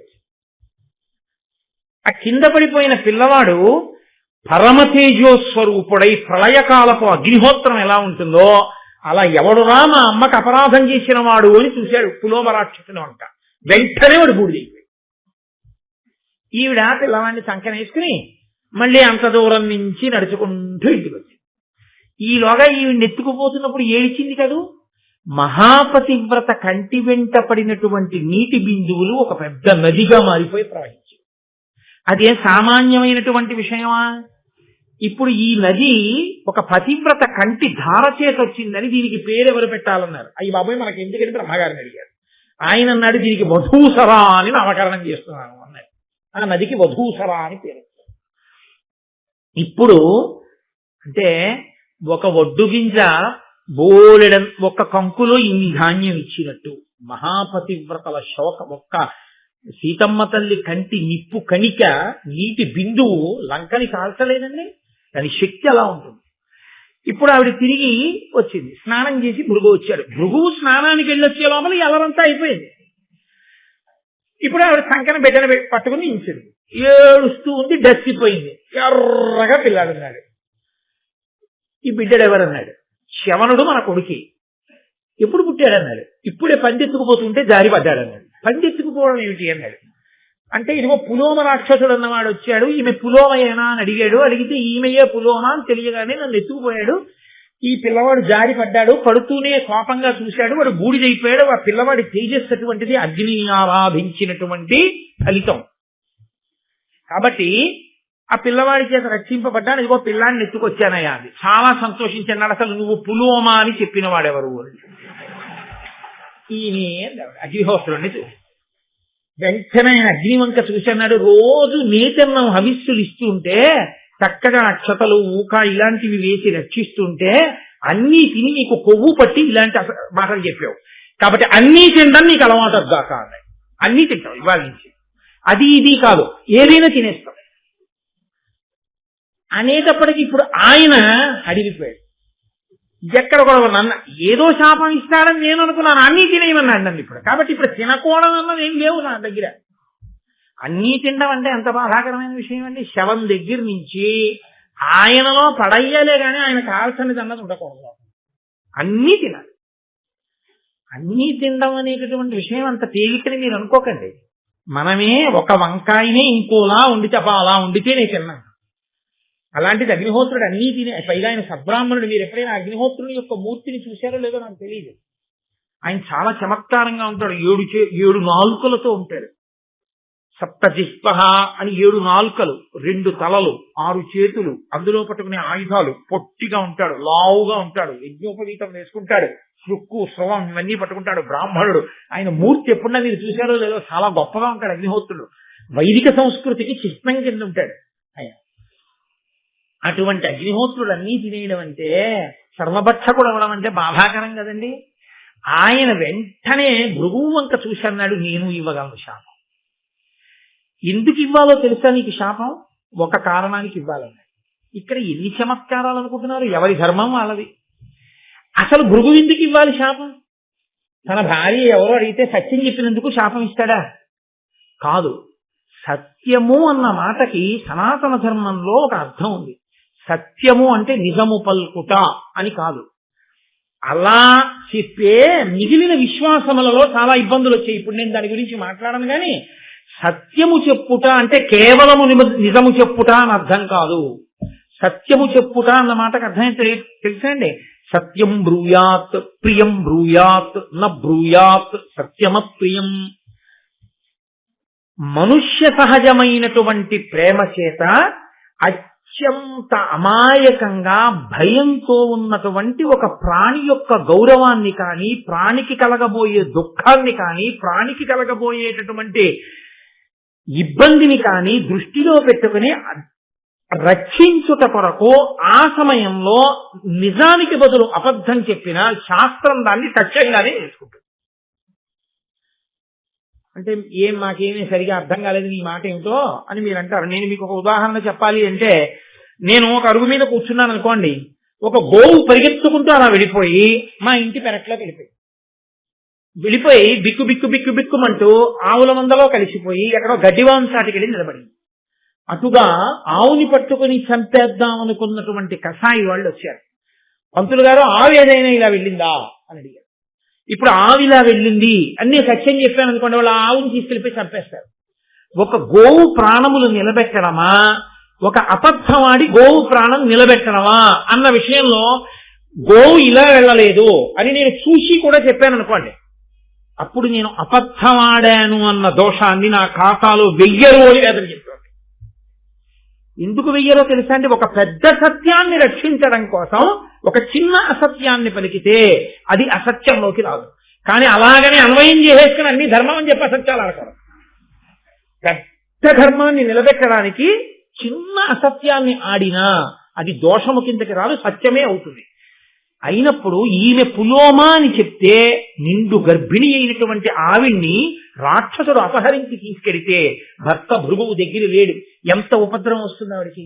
అప్పుడు అగ్నిహోత్రుడు చెప్పవలసింది సత్యమా, ఈమె పులోమ కాదు అని ఒక మాట చెప్తే, ఒక స్త్రీ భృగువు యొక్క భార్య మహాపతివ్రత నిండు చూలాలు, ఆమె మానాన్ని గౌరవాన్ని రక్షించినటువంటి ప్రయోజనం చేత అగ్నిహోత్రుడు సత్యమే పలికిన వాడై ఉండేవాడు. అగ్నిహోత్రుడు సత్యము పలుకుతున్నాననుకుని సత్యము యొక్క పరిధిని దాటిపోయాడు. అది అక్కడ ధార్మికమైనటువంటి దోషం. అందుకు ఇచ్చాడు శాపవాక్కు. కాబట్టి ఇప్పుడు భృగువు ఇచ్చిన దాంట్లో దోషం లేదు. కానీ భృగువు ఇచ్చినటువంటి శాపవాక్కునందు దోషం చెయ్యని వాళ్ళు వచ్చి పడిపోయారు, లోకమంతా వచ్చి పడిపోయారు. ఎలా పడిపోయిందో తెలుసా అండి? నీవు అన్నీ తిను అన్నాడు కదా. ఇప్పుడు ఆయన అన్నీ తినడం మొదలెట్టారనుకోండి, ఆయన అశుచి అవుతాడు. అందులోకి పట్టుకెళ్ళి మీరు అశుద్ధం పడేసినా కాలవలసిందే. ఇప్పుడు అగ్నిహోత్రుడే తిన్నాడు. అగ్నిహోత్రుడు అలా అన్నీ తినేస్తుంటే ఆయన అశుచి అయిపోతాడు. నిన్ననైనా మీరు విన్నారు, అమృతం తాగినా ఆచమనం చేయవలసి వచ్చింది. ఇంకా అశుద్ధం తినవాడు ఆచమనం చెయ్యొద్దు. అగ్నిహోత్రుడు అన్నీ తింటుంటే అశుచి అవుతాడు. అశుచి అయితే అన్ని చోట్ల ఎక్కడ ఏం కాలుస్తున్నాడో ఎవరికీ తెలియదు. మీరు ఇక్కడ చేస్తున్నటువంటి యజ్ఞం నిష్ఫలమైపోతుంది. ఎందుకైపోతుంది? మీరు అగ్నిముఖత ఇచ్చినవి పుచ్చుకోవడానికి ఆయనకు అధికారం లేదు. ఎందుకనంటే ఆయన అశుచిగా ఉన్నాడు. అశుచిగా ఉన్నవాడు పుచ్చుకున్నాడు కాబట్టి ఇప్పుడు దేవతలకు అన్నం దొరకదు. ఇది పరమేశ్వరుడు పెట్టిన వ్యవస్థ. ఇది ఎంత చమత్కారంగా ఉంటుందంటే, ప్రభుత్వం మనకి జీతం ఇస్తుంది, ప్రభుత్వం మన దగ్గర నుంచి పన్ను కట్టించుకుంటుంది. పన్ను కట్టించుకున్న ప్రభుత్వం ఇంకొంతమందికి గ్రంథాలయాలు పెడుతుంది, హాస్పిటల్స్ పెడుతుంది, కారాగారాలు పెడుతుంది, దొంగల్ని తీసుకెళ్లి అందులో పెడుతుంది, పుస్తకాలు చదువుకునే వాళ్ళని ఇందులో చదువుకోమంటుంది, కొంతగా ఉద్యోగాలు ఇస్తుంది, ఉద్యోగాలు ఇచ్చి జీతాలు ఇస్తుంది, జీతాలు ఇచ్చి పన్నులు కట్టించుకుంటుంది. ఏ ప్రభుత్వం జీతం ఇచ్చి పన్ను కట్టించుకుంటుందో మళ్ళీ ఈ పన్నుతో నడిపిస్తూ ఉంటుందో వ్యవస్థని, అలాగే పరమేశ్వరుడు ఒక వ్యవస్థ చేశాడు. నీకు దేవతలు ఐశ్వర్యం ఇస్తారు, వర్షం కురవడం దేవతల చేతిలో ఉంటుంది, దేవతల ఆకలి తీర్చడం నీ చేతిలో ఉంటుంది. వాళ్ళు వర్షం కురిపిస్తారు, నీకు పంటలు పండుతాయి. నువ్వు పంట ఇంటికి తెచ్చుకుని యజ్ఞం చేసి యజ్ఞంలో హవిస్సుని ఆ హవిస్సు వాళ్ళు పుచ్చుకుంటారు, వాళ్ళు భోజనం చేస్తారు, వాళ్ళ కడుపు నిండుతుంది, వాళ్ళు తృప్తి పొందుతారు, వాళ్ళు మళ్ళీ వర్షం కలిగిస్తారు, మళ్ళీ పంటలు పండుతాయి, మళ్ళీ యజ్ఞం చేయి, కొంత పదార్థాన్ని హవిస్సుగా ఇయ్యి, మళ్ళీ దేవతలు తృప్తి పొందుతారు. ఈ చక్రం ఇలా తిరగాలి, ధర్మచక్రం అనుష్ఠానపరంగా తిరుగుతూ ఉండాలని ఈశ్వరుడు నియమనం చేశారు దానికి. ఇప్పుడు అగ్నిహోత్రుడు అశుచి అయిపోయాడు అనుకోండి, దేవతలకు భోజనాలు ఎలాగా? వాళ్ళకి అన్నం ఉండదు, కవ్యం నడవదు కాబట్టి పితృదేవతలకి కవ్యం వెళ్ళదు, పిండ ప్రదానం లేదు. దేవతలు అనుగ్రహించారు కాబట్టి వర్షాలు లేవు, కాబట్టి భూలోకంలో పంటలు లేవు, వీళ్ళెవరికే అన్నం దొరకదు, నదుల్లో నీరుండదు, దాహం తీరదు. కాబట్టి ఇప్పుడు లోకాలన్నీ ఏమైపోయి ఇబ్బందిలోకి వెళ్ళాయి. నువ్వు నేను అసత్యం పలికాను అని నువ్వు అనుకుంటే నాకు ఇంకేమైనా శాపం నువ్వు ఇచ్చి ఉండవలసింది. ఇప్పుడు నువ్వు అన్న మాట వల్ల ఏమైందో తెలుసా? మొత్తం లోకముల యొక్క వ్యవస్థ అంతా ఆగిపోయింది. నేను అసత్యం పలికానన్నావు, నువ్వు కోపంతో తొందరపడ్డావు, తొందరపడి నా మీద విడిచిపెట్టిన వాక్కుకి మొత్తం లోకముల యొక్క స్థితి అంతా కూడా నిలబడిపోయింది. కోపం వల్ల వచ్చేటటువంటి ఉపద్రవాలు ఎలా ఉంటాయో చూడండి. గబ్బా ఒక్క మాట నోరు జారిపోయిందో ఎంత దూరం వెళ్ళిపోతుందో చూడండి. కాబట్టి ఇప్పుడు ఆయన అన్నాడు, అగ్నిహోత్రుడు అడిచిన తిట్టినం మరి మహాపరుషంబులు పల్కి అల్కతో పొడిచిన ఉత్తమ ద్విజులు పూజ్యులు వారలకెగ్గు చేసినం చెడు ఇహమున్ పరము ఇది సిద్ధము కావుటెరింగి భక్తి ఎప్పుడు ధరణి సురోత్తముల పూజల తంపుదు అల్కనోడుదు. నేను కూడా నిన్ను శపించగలను, కానీ అనుష్ఠాన తత్పరులై వేదాంగములను నేర్చుకుని నిత్యం దేవతల్ని పరమభక్తితో ప్రీతితో పూజ చేసేటటువంటి బ్రాహ్మణుల నోటి వెంట వచ్చేటటువంటి మాట ఎంత దూరమైనా వెళ్ళిపోతుంది. కాబట్టి వాళ్ళు ఎగ్గులు పలికినా తిట్టినా పొడిచినా కొట్టినా ఓర్పు వహించి మాట్లాడటం లేదు తప్ప తిరిగి శాపం ఇవ్వలేని వాళ్ళను కాదు. అందుకుని ఊరుకున్నాను భృగువు అని. ఇంకా ఎలాగో నేను ఏమీ చెయ్యలేను, ఈ లోకానికి ఏ ఉపకారం చెయ్యగలిగిన స్థితి నాకు పోయింది అని సర్వప్రాణుల నుండి తన తేజస్సుని ఉపసంహారం చేశాడు. అంటే లోకంలో ఎక్కడ వేడి లేదిగా, అగ్నిహోత్రం ఆగిపోయింది. అగ్నిహోత్రం ఆగిపోగానే యజ్ఞయాగాదులు ఆగిపోయాయి, నిత్యాగ్నిహోత్రాలు ఆగిపోయాయి, దేవతలకి హవిస్సులు ఆగిపోయాయి, పితృదేవతలకి కవ్యాలు ఆగిపోయాయి, పిండ ప్రదానాలు ఆగిపోయాయి, ఇక్కడ వర్షాలు ఆగిపోయాయి, లోకమంతా సంక్షోభంలో వెళ్ళిపోయి అందరూ పరిగెత్తుకుంటూ చతుర్ముఖ బ్రహ్మగారి దగ్గరికి వెళ్ళారు. ఏ ఆపదొచ్చినా అందరూ ముందు ఆయన దగ్గరికి పరిగెత్తారు. పరిగెత్తి, అయ్యా ఇదిగో భృగువు అగ్నిహోత్రుణ్ణి శపించాడు, అగ్నిహోత్రుడు కాంతినంతటినీ ఉపసంహారం చేసేశాడు, ఎక్కడ ఏమీ జరగట్లేదు, ఎలా అన్నాడు. ఆయన అగ్నిహోత్రుణ్ణి పిలిపించాడు. పిలిపించి ఆయన అన్నాడు, ప్రకటిత భూత సంతతికి భర్తవు నీవా, చరాచర ప్రవృత్తికి మరి హితుభూతుడవు, దేవముఖుండవు నీవు, లోక పావకుడవు నీవు, ఇట్టి అనవద్య గుణండవు నీకు, విశ్వభారక భువన ప్రవర్తన పరాన్ముఖ భావము పొందపాడియే. ఏమయ్యా నువ్వు ఈ భూత సంతతికంతటికి కూడా భర్తవి భరించేవాడివి, ఈ వేడి ఉన్నంతసేపు ఈ ప్రాణాలన్నీ ఉంటాయి. లోకంలో ఆ వేడి వల్లనే పదార్థములు పచనమవుతాయి, పచనమై రుచి వస్తుంది. అగ్నిహోత్రం వల్ల వండుకోకపోతే రుచి ఎక్కడ ఉందండి? 4 వంకాయ ముక్కలు కొత్తిమీర పెట్టుకుంటే తింటామా? 2 పచ్చిమిరపకాయ ముక్కలు కలుపుకుని ఉడికిస్తేనే రుచి. కాబట్టి లోకమంతా నీ వలననే నిలబడుతోంది, నీ ముఖంలోనే, నీ ముఖత బ్రాహ్మణులు హవిస్సునిచ్చి దేవతలను తృప్తిపరుస్తారు, లోకములన్నీ నీ వలన నిలబడుతున్నాయి, నువ్వు లోక భర్తవి. అటువంటి వాడికి ఇంత కోపగించి నీ తేజస్సుని ఉపసంహారం చెయ్యొచ్చా అంటే అగ్నిహోత్రుడు తనకి కలిగినటువంటి ఇబ్బందిని చెప్పాడు. బ్రహ్మగారు అన్నారు, ఇప్పుడు భృగువు వాక్కుని వెనక్కి తీయడం కుదరదు, కాబట్టి నీవు సర్వభక్షకుడవే, అన్నీ తింటావు, అన్నీ నువ్వు తిన్నా నీ పవిత్రతకి లోపం లేదు, నువ్వు ఎప్పుడూ పవిత్రుడవే, నీకు నేను వరం ఇస్తున్నా. ఆయన శాపాన్ని వెనక్కి తీస్తే ఆయనకి మళ్ళీ కోపం వస్తుంది, నేను శాపం ఇచ్చేవాడిని వెనక్కి తీసేవాడా అంటాడు. ఆయన ఏమన్నాడు? సర్వభక్షకుడివి కమ్మన్నాడు, అన్ని తిని. నేనంటున్నాను అన్నీ తిన్నా నువ్వు పవిత్రుడవే, ఆచమనం కూడా చేయక్కర్లేదు. శవాన్ని కాలుస్తూ ఉంటుంది అగ్ని, యజ్ఞశాలలో అగ్ని దేవతలకు హవిస్సు పట్టుకెళ్ళిపోతుంటుంది, ఆ పక్కనే కవ్యాన్ని పితృదేవతలకు పట్టుకెళ్ళిపోతూ ఉంటుంది. అక్కడే నిత్యాగ్నిహోత్రీకులు చేసుకునేటటువంటి కార్యకలాపాలు అగ్నిహోత్రంలో జరిగిపోతుంటాయి. అక్కడే అగ్ని అరణ్యాన్ని కాలుస్తూ ఉంటుంది, అక్కడే అగ్ని తనలో పడిపోయినటువంటి ప్రాణుల్ని కాల్చేస్తూ ఉంటుంది. ఎక్కడ ఎన్ని అగ్నిహోత్రంలో పడిపోయి అగ్ని తినేస్తున్నా అగ్నికి మాత్రము అశౌచము లేదు. ఏ అపవిత్రత నీకు కలగదు, నీవు నిత్య పవిత్రుడవై ప్రతి క్షణం పవిత్రంగా ఉంటావు అని బ్రహ్మగారు అరగించారు అగ్నిహోత్రుడికి. ఇప్పుడు సంతోషంగా కాలం నడిచింది, మళ్ళీ లోకంలో వ్యవస్థ అంతా ఏర్పడింది, మళ్ళీ హవిస్సులన్నీ కూడా నడిచాయి. ఎందుకు చెప్పవలసి వచ్చింది ఈ కథ అంతా? హవిస్సు ఇస్తే దేవతలకు పట్టుకెళ్ళాలి కానీ పావులను అందులో పడమంటే ఎలా కాల్చాడా అగ్నిహోత్రుడు? మరి భృగువు శాపం ఉంది సర్వభక్షకుడు ఒక అమ్మని, అందుకని పావులు పట్టా తినాలంతే. అందుకు తిన్నాడయ్యా అని చెప్పడానికి భృగువు దగ్గర జరిగినటువంటి పులోమ, ఆ అల్లరి, దానివల్ల ఆఖరికి వచ్చిన శాపం, ఎందుకు అగ్నిహోత్రుడు సర్వభక్షకుడయ్యాడో, అయినా పవిత్రుడయ్యాడో మహానుభావుడైనటువంటి శౌతి ఈ విషయాలు చెప్పి ఆయన అన్నాడు, ఈ శవనుడు జన్మించాడు కదా అక్కడ ఉండేటటువంటి భృగువుకి పులోమకి, ఆయన శర్యాతి అనబడేటటువంటి రాజు యొక్క కుమార్తె అయినటువంటి సుకన్యని వివాహం చేసుకున్నాడు. దేవి భాగవతంలో మీరు ఈ ఘట్టాన్ని విన్నారు.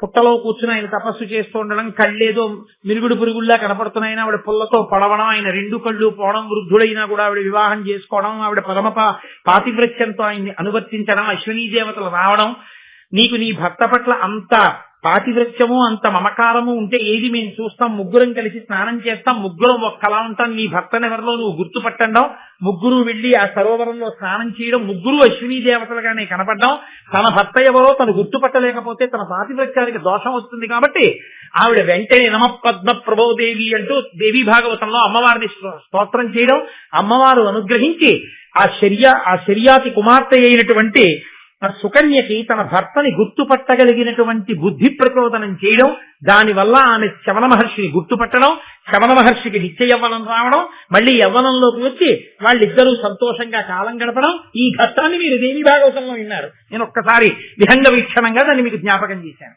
ఇప్పుడు ఈ శవన మహర్షి సుకన్యకి కలిపి ప్రమతి అనబడేటటువంటి కుమారుడు జన్మించాడు. ఈ ప్రమతి ఘృతాచి అని క్షీరసాగర మథనం చేసినప్పుడు పాలసముద్రంలోంచి పుట్టినటువంటి అప్సరసని వివాహం చేసుకున్న కారణం చేత లేదా ఆమెతో సంగమించినటువంటి కారణం చేత ఘృతాచికి ప్రమతికి రురుడు అనబడేటటువంటి పిల్లవాడు పుట్టాడు. ఈ రురుడు గంధర్వరాజు అయినటువంటి విశ్వావసుడు, మేనక వీరిద్దరికీ జన్మించినటువంటి ప్రమద్వర అనబడేటటువంటి పిల్ల స్థూలకేశుడు అనబడేటటువంటి ముని ఆశ్రమంలో పెరుగుతుంటే ఆమెని వివాహం చేసుకుందామని సంకల్పం చేసి నిశ్చితార్థం చేసుకున్నాడు. నేను ఈమెని వివాహం చేసుకుంటాను అని మాట ఇచ్చాడు. అంటే తన భార్య అయిపోయినట్టే ఇంచుమించుగా. మీరు విన్నారు కదా ఎక్కడి వరకు వచ్చామో. ఇప్పుడు ఆమె స్థూలకేశుడు ఆశ్రమంలో ఉంది, రురుడు ఆమెని వివాహం చేసుకుంటాను అన్నాడు. ఇంకా వివాహం అవ్వలేదు. నాకు ఈమె భార్య అవుతుంది ప్రమద్వర అని ఆయన సంతోషంగా ఉన్నాడు. ఒక రోజు సాయంకాలం ప్రమద్వర చిలికెత్తెలతో కలిసి స్థూలకేశుని యొక్క ఆశ్రమంలో ఆడుకుంటూ తిరుగుతోంది. ఒక పెద్ద త్రాసుపాము ఒకటి వచ్చి ఎక్కడి నుంచో ప్రమద్వర యొక్క పాదం మీద కాటు వేసి వెంటనే నురగలు కక్కుకుని మరణించగానే రురుడికి ఈ విషయం తెలిసింది. పరిగెత్తుకుంటూ వచ్చాడు. వచ్చి ఆయన ఏడుస్తున్నాడు, ఈమెని భార్యని చేసుకుందాం అనుకున్నాను, ఈమె ఎందే మనసు ఉంచుకున్నాను, కానీ ఈమె మరణించిందని ఈయన బాధపడుతున్నాడు. మిగిలినటువంటి ఋషులందరూ కూడా వచ్చి అక్కడ చేరారు. ఆ సమయంలో రురుడు అక్కడ ఉండే వాళ్ళందరినీ ప్రార్థన చేశాడు. అదో చమత్కారమైన ప్రార్థన. అది దేవతల్ని కూడా ఉద్దేశించి చేశాడు. ఆయన అన్నాడు, అలయకయేన దేవ యజనాధ్యయన వ్రత పుణ్యకర్మముల్ సలుపుదు నేని ఏన గురు సద్విజభక్తుడనేని ఏన యత్యలఘు తపస్వినీని దివిజాధిపభూసురులారా మన్మనో నిలయకు ఈ ప్రమత్వరకు నిర్విషమయ్యడు నేడు మీ దయన్. నేను గురువుల్ని చాలా జాగ్రత్తగా సేవించిన వాడనైతే, హోమాలు చేసిన వాడనైతే, యజ్ఞయాగాది క్రతువులు చేసి ఉంటే, తపస్సు చేసి ఉంటే, పుణ్యకర్మలు చేసి ఉంటే, నేను గురువు పట్ల భక్తి కలిగిన వాడనైతే ఈమె తిరిగి బ్రతుకుగాక అని ఆయన అన్నాడు. అపరిమితాజ్ఞ చేసియు మహాపురుషులు విషతత్వ సంహితా నిపుడులు మంత్రతంత్రములు నేర్చి విధించియు దీనికి విషవ్యపగతమైన జీవమిది వచ్చును పాయము చెయ్యరొక్కో జపగతమైన జీవమిది వచ్చునుపాయము చెయ్యరొక్కో నా తపము ఫలంబు అధ్యయన దాన ఫలంబులు ఇత్తు వారికి. ఎవరైనా విషం శరీరంలోకి ఎక్కిన దాన్ని మళ్ళీ వెనక్కి తీసేయగలిగినటువంటి మంత్రతంత్రము నేర్చిన వారుంటే, ఈ ప్రమద్వర శరీరంలోకి ఎక్కినటువంటి పాము విషాన్ని వెనక్కి తీసేస్తే మంత్రశక్తితో, వాళ్ళకి నేను చేసిన అధ్యయన ఫలాన్ని, తపోఫలాన్ని, గురువులను సేవించిన ఫలాన్నంతటినీ ధారపోసేస్తాను అని ఏడుస్తున్నాడు. ఈ రురుడు ఏడుస్తున్న ఏడుపు విని ఆకాశంలో వెళ్ళిపోతున్న ఒక దేవదూత అన్నాడు, ఇంత చదువుకున్నావు, అంత ఏడుస్తున్నావే, ఒకసారి శరీరాన్ని ప్రాణి విడిచిపెట్టేస్తే చేసుకున్న కర్మ ఫలితంగా అలా విడిచిపెట్టేస్తారు అకాలంగా విడిచిపెట్టేస్తే మళ్ళీ వెనక్కి వస్తారా? రారు. కానీ నిన్ను చూస్తే నాకు జాలేస్తోంది. ఇంత ఏడుస్తున్నావు కాబట్టి నీకు నేను ఒక ప్రత్యేకమైనటువంటి మినహాయింపు ఇస్తున్నాను. నీకు ఎంత ఆయు ప్రమాణం ఉన్నదో, ఎంత కాలము నీకు ఆయుర్దాయం ఉందో అందులో సగభాగం నువ్వు ఈ ప్రమద్వరకి ధారపోస్తే ఈమె బతుకుతుంది. అప్పుడు ఇద్దరూ కలిసి జీవితం గడుపుతారు కానన్నాడు. ఆ ప్రమద్వరకి ఆయన తన ఆయుర్దాయంలో సగభాగాన్ని ధారపోశాడు. ధారపోస్తే ప్రమద్వర లేచి కూర్చు. ఆయన రురుడు ప్రమద్వరని వివాహం చేసుకున్నాడు. ఇద్దరూ సంతోషంగా కాలం గడుపుతున్నారు. అప్పటి నుంచి రురుడు ఒక పని చేస్తూ ఉండడం మొదలుపెట్టాడు. ఏమిటా పని అంటే, ఈయన ప్రతిరోజు చేత్తో ఒక లావు కర్ర ఒకటి పట్టుకుని వెడుతూ ఆయన పని ఏంటంటే, పొట్ట ఎక్కడన్నా కనపడితే దాన్ని తవ్వేసేవాడు. తవ్వేసి అందులో కనపడ్డ పావులన్నీ తవ్వేసేవాడు. పాము అన్నది కనపడితే చాలు, చంపకుండా మాత్రం వెళ్ళేవాడు కాదు. కనీసం రోజు తనకి తనంత తాను దొరకకపోతే ఎక్కడో అక్కడ పుట్ట దగ్గరికి వెళ్ళి వెతికి చంపుతుండేవాడు. అదో అలవాటుగా పెట్టుకున్నాడు. ఎందుకని? తన భార్యని ఎప్పుడో పావు కలిసి, అది క్రోధం. ఎంత చిత్రంగా లోపల క్రోధములు ఉండిపోతాయో చూడండి అని క్రోధం పెట్టేసుకున్నాడు. పెట్టుకుని అదే పనిగా పావులు చంపుతున్నాడు. ఒక రోజున విషం లేని పావు దరిద్రం దానికి. పావుకి విషం ఉంటే ఏదో పట్టుకున్న దాన్ని కరిచేస్తే అది చచ్చిపోతే తినేస్తుంది. పావుకి విషం లేకపోతే వచ్చే ప్రమాదం ఏమిటో తెలుసా అండి? దానికి దొరికింది చావదు, దాన్ని ఇది మింగలేదు. ఎందుకంటే నవిలి తినడానికి దానికి దంతాలు ఉండవు. అది ఎల్లో కప్పనెత్తుకుంది అనుకోండి, దాని కూరల్లో విషం ఉంటే ఓ 2 నిమిషాలు గిలగిలా తందుకుని ఆ కప్ప చచ్చిపోతే మెల్లమెల్లగా మింగుతుంది. విషం లేని పాము అనుకోండి, దానికి వచ్చే బాధ ఏమిటో తెలుసా అండి? అరగంట సేపు పట్టుకున్నా కప్ప చావదు. అది తప్పించుకుందామని గిలగిల కొట్టుకుంటూనే ఉంటుంది. అది కూడా నోరు బయటికి ఎట్టింది అనుకోండి, చిత్రం ఏంటంటే అప్పుడు అది కాస్త ఓ 2 ఈగలు దొరికితే బాగుండని తింటూ ఉంటుంది. బతకాలన్న ఆశ ఏ ప్రాణికైనా అలా ఉంటుంది కదండి. రామకృష్ణ పరమహంస ఒక చోట దాని గురించే చెప్పి, మనుష్యుల ఆశ అంటే ఎలా ఉంటుందో చూడవయా అన్నారు. కాబట్టి ఇది పట్టుకుని ఎంతసేపు అలా పట్టుకుని ఉంటుంది. దవడలు నెప్పెట్టి కొంచెం అందనుకోండి, ఆ కప్ప దూకేస్తుంది. అది విషం లేని పావుకి ఆహారం తెచ్చుకోవడం కష్టం, విషం ఉన్న పావుకి ఆహారం తెచ్చుకోవడం తేలిక. కాబట్టి అది దానికి పెద్ద కష్టం. పావు జన్మ ఇచ్చింది, పట్టుకు తినేది ఉండదు. చాలా కష్టం అది ఆహారాన్ని పట్టుకోవడం. ఇంత కష్టం ఎందుకు వచ్చింది? చూడడానికి మాత్రం పెద్ద పాము, దాని పేరు డుండుబాము. దానికి పేరు ఒకటి మళ్ళీ డుండుబాము అనబడేటటువంటి ఒక పెద్ద పాము. అది అక్కడ పడుంది. దాన్ని చూసి వెంటనే చేతిలో కర్ర ఉంది కదా, పాము కనబడితే కొట్టేయాలి. ఈ రురుడు ఆ కర్ర తీసా పాముని కొట్టబోయాడు. అది వెంటనే మునైపోయాడండి. నేను విషం లేని పాముని, ఏమయ్యా నువ్వు చూస్తే భృగువంశంలో పుట్టినటువంటి బ్రాహ్మణుడు. భృగువంశంలో పుట్టిన బ్రాహ్మణుడు ఎక్కడా? విషం లేని పాము ఎక్కడా? పాముల్ని కర్రలతో కొట్టి చంపడం ఏమిటా, నువ్వు ఎందుకు అలా చంపుతుంటావు అని అడిగింది. నేను పాముల్ని చంపడం మాట అలా ఉంచు, కానీ కొడదామని నేను వస్తే మునిగిపోయిన నువ్వెవరు అసలు అడిగాడు ఆయన. అడిగితే అప్పుడు ఆయన అన్నాడు, నా పేరు సహస్రపాదుడు. నేను ఒకానొకప్పుడు వేదాధ్యయనం చేస్తూ ఉండేవాడిని. నాకు ఒక స్నేహితుడు ఉండేవాడు, ఆయన పేరు ఖగముడు. ఆ ఖగముడు కూడా వేదం చదువుకుంటూ అగ్నికార్యం చేసుకుంటున్నాడు. రోజున నాకెందుకో అక్కర్లేని బుద్ధోటి పుట్టింది. వీడు అగ్నికార్యం చేసుకుంటున్నాడు కదా, ఇప్పుడు వీడి మీదకి పాము పడేసినట్టుగా ఏదైనా పడేస్తే వీడు ఉలిక్కి పడి ముందుకు పడితే అగ్నిగుండంలో పడతాడు, వెనక్కి పడితే పాము అనుకుని తూలితే ఎలా ఉంటుందో చూద్దాం అనుకున్నాడు. వికృత హాస్యం, అర్థం లేని హాస్యం, పరిధులు మించిన హాస్యం ఇలాంటి ప్రమాదాలే తెస్తుంది అని ఓ గడ్డి పామును దాన్ని చేసి, అది పాము అంటే పాములో ఉంది, పాము అంటే పాము కాదు, విషం లేదు దానికి, గడ్డి పాము కదా. ఆ పామును తీసి అగ్నికార్యం చేసుకుంటూ కూర్చున్నటువంటి ఆ ఖగముడి మీదకి విసిరాడు కిటికీలోంచి.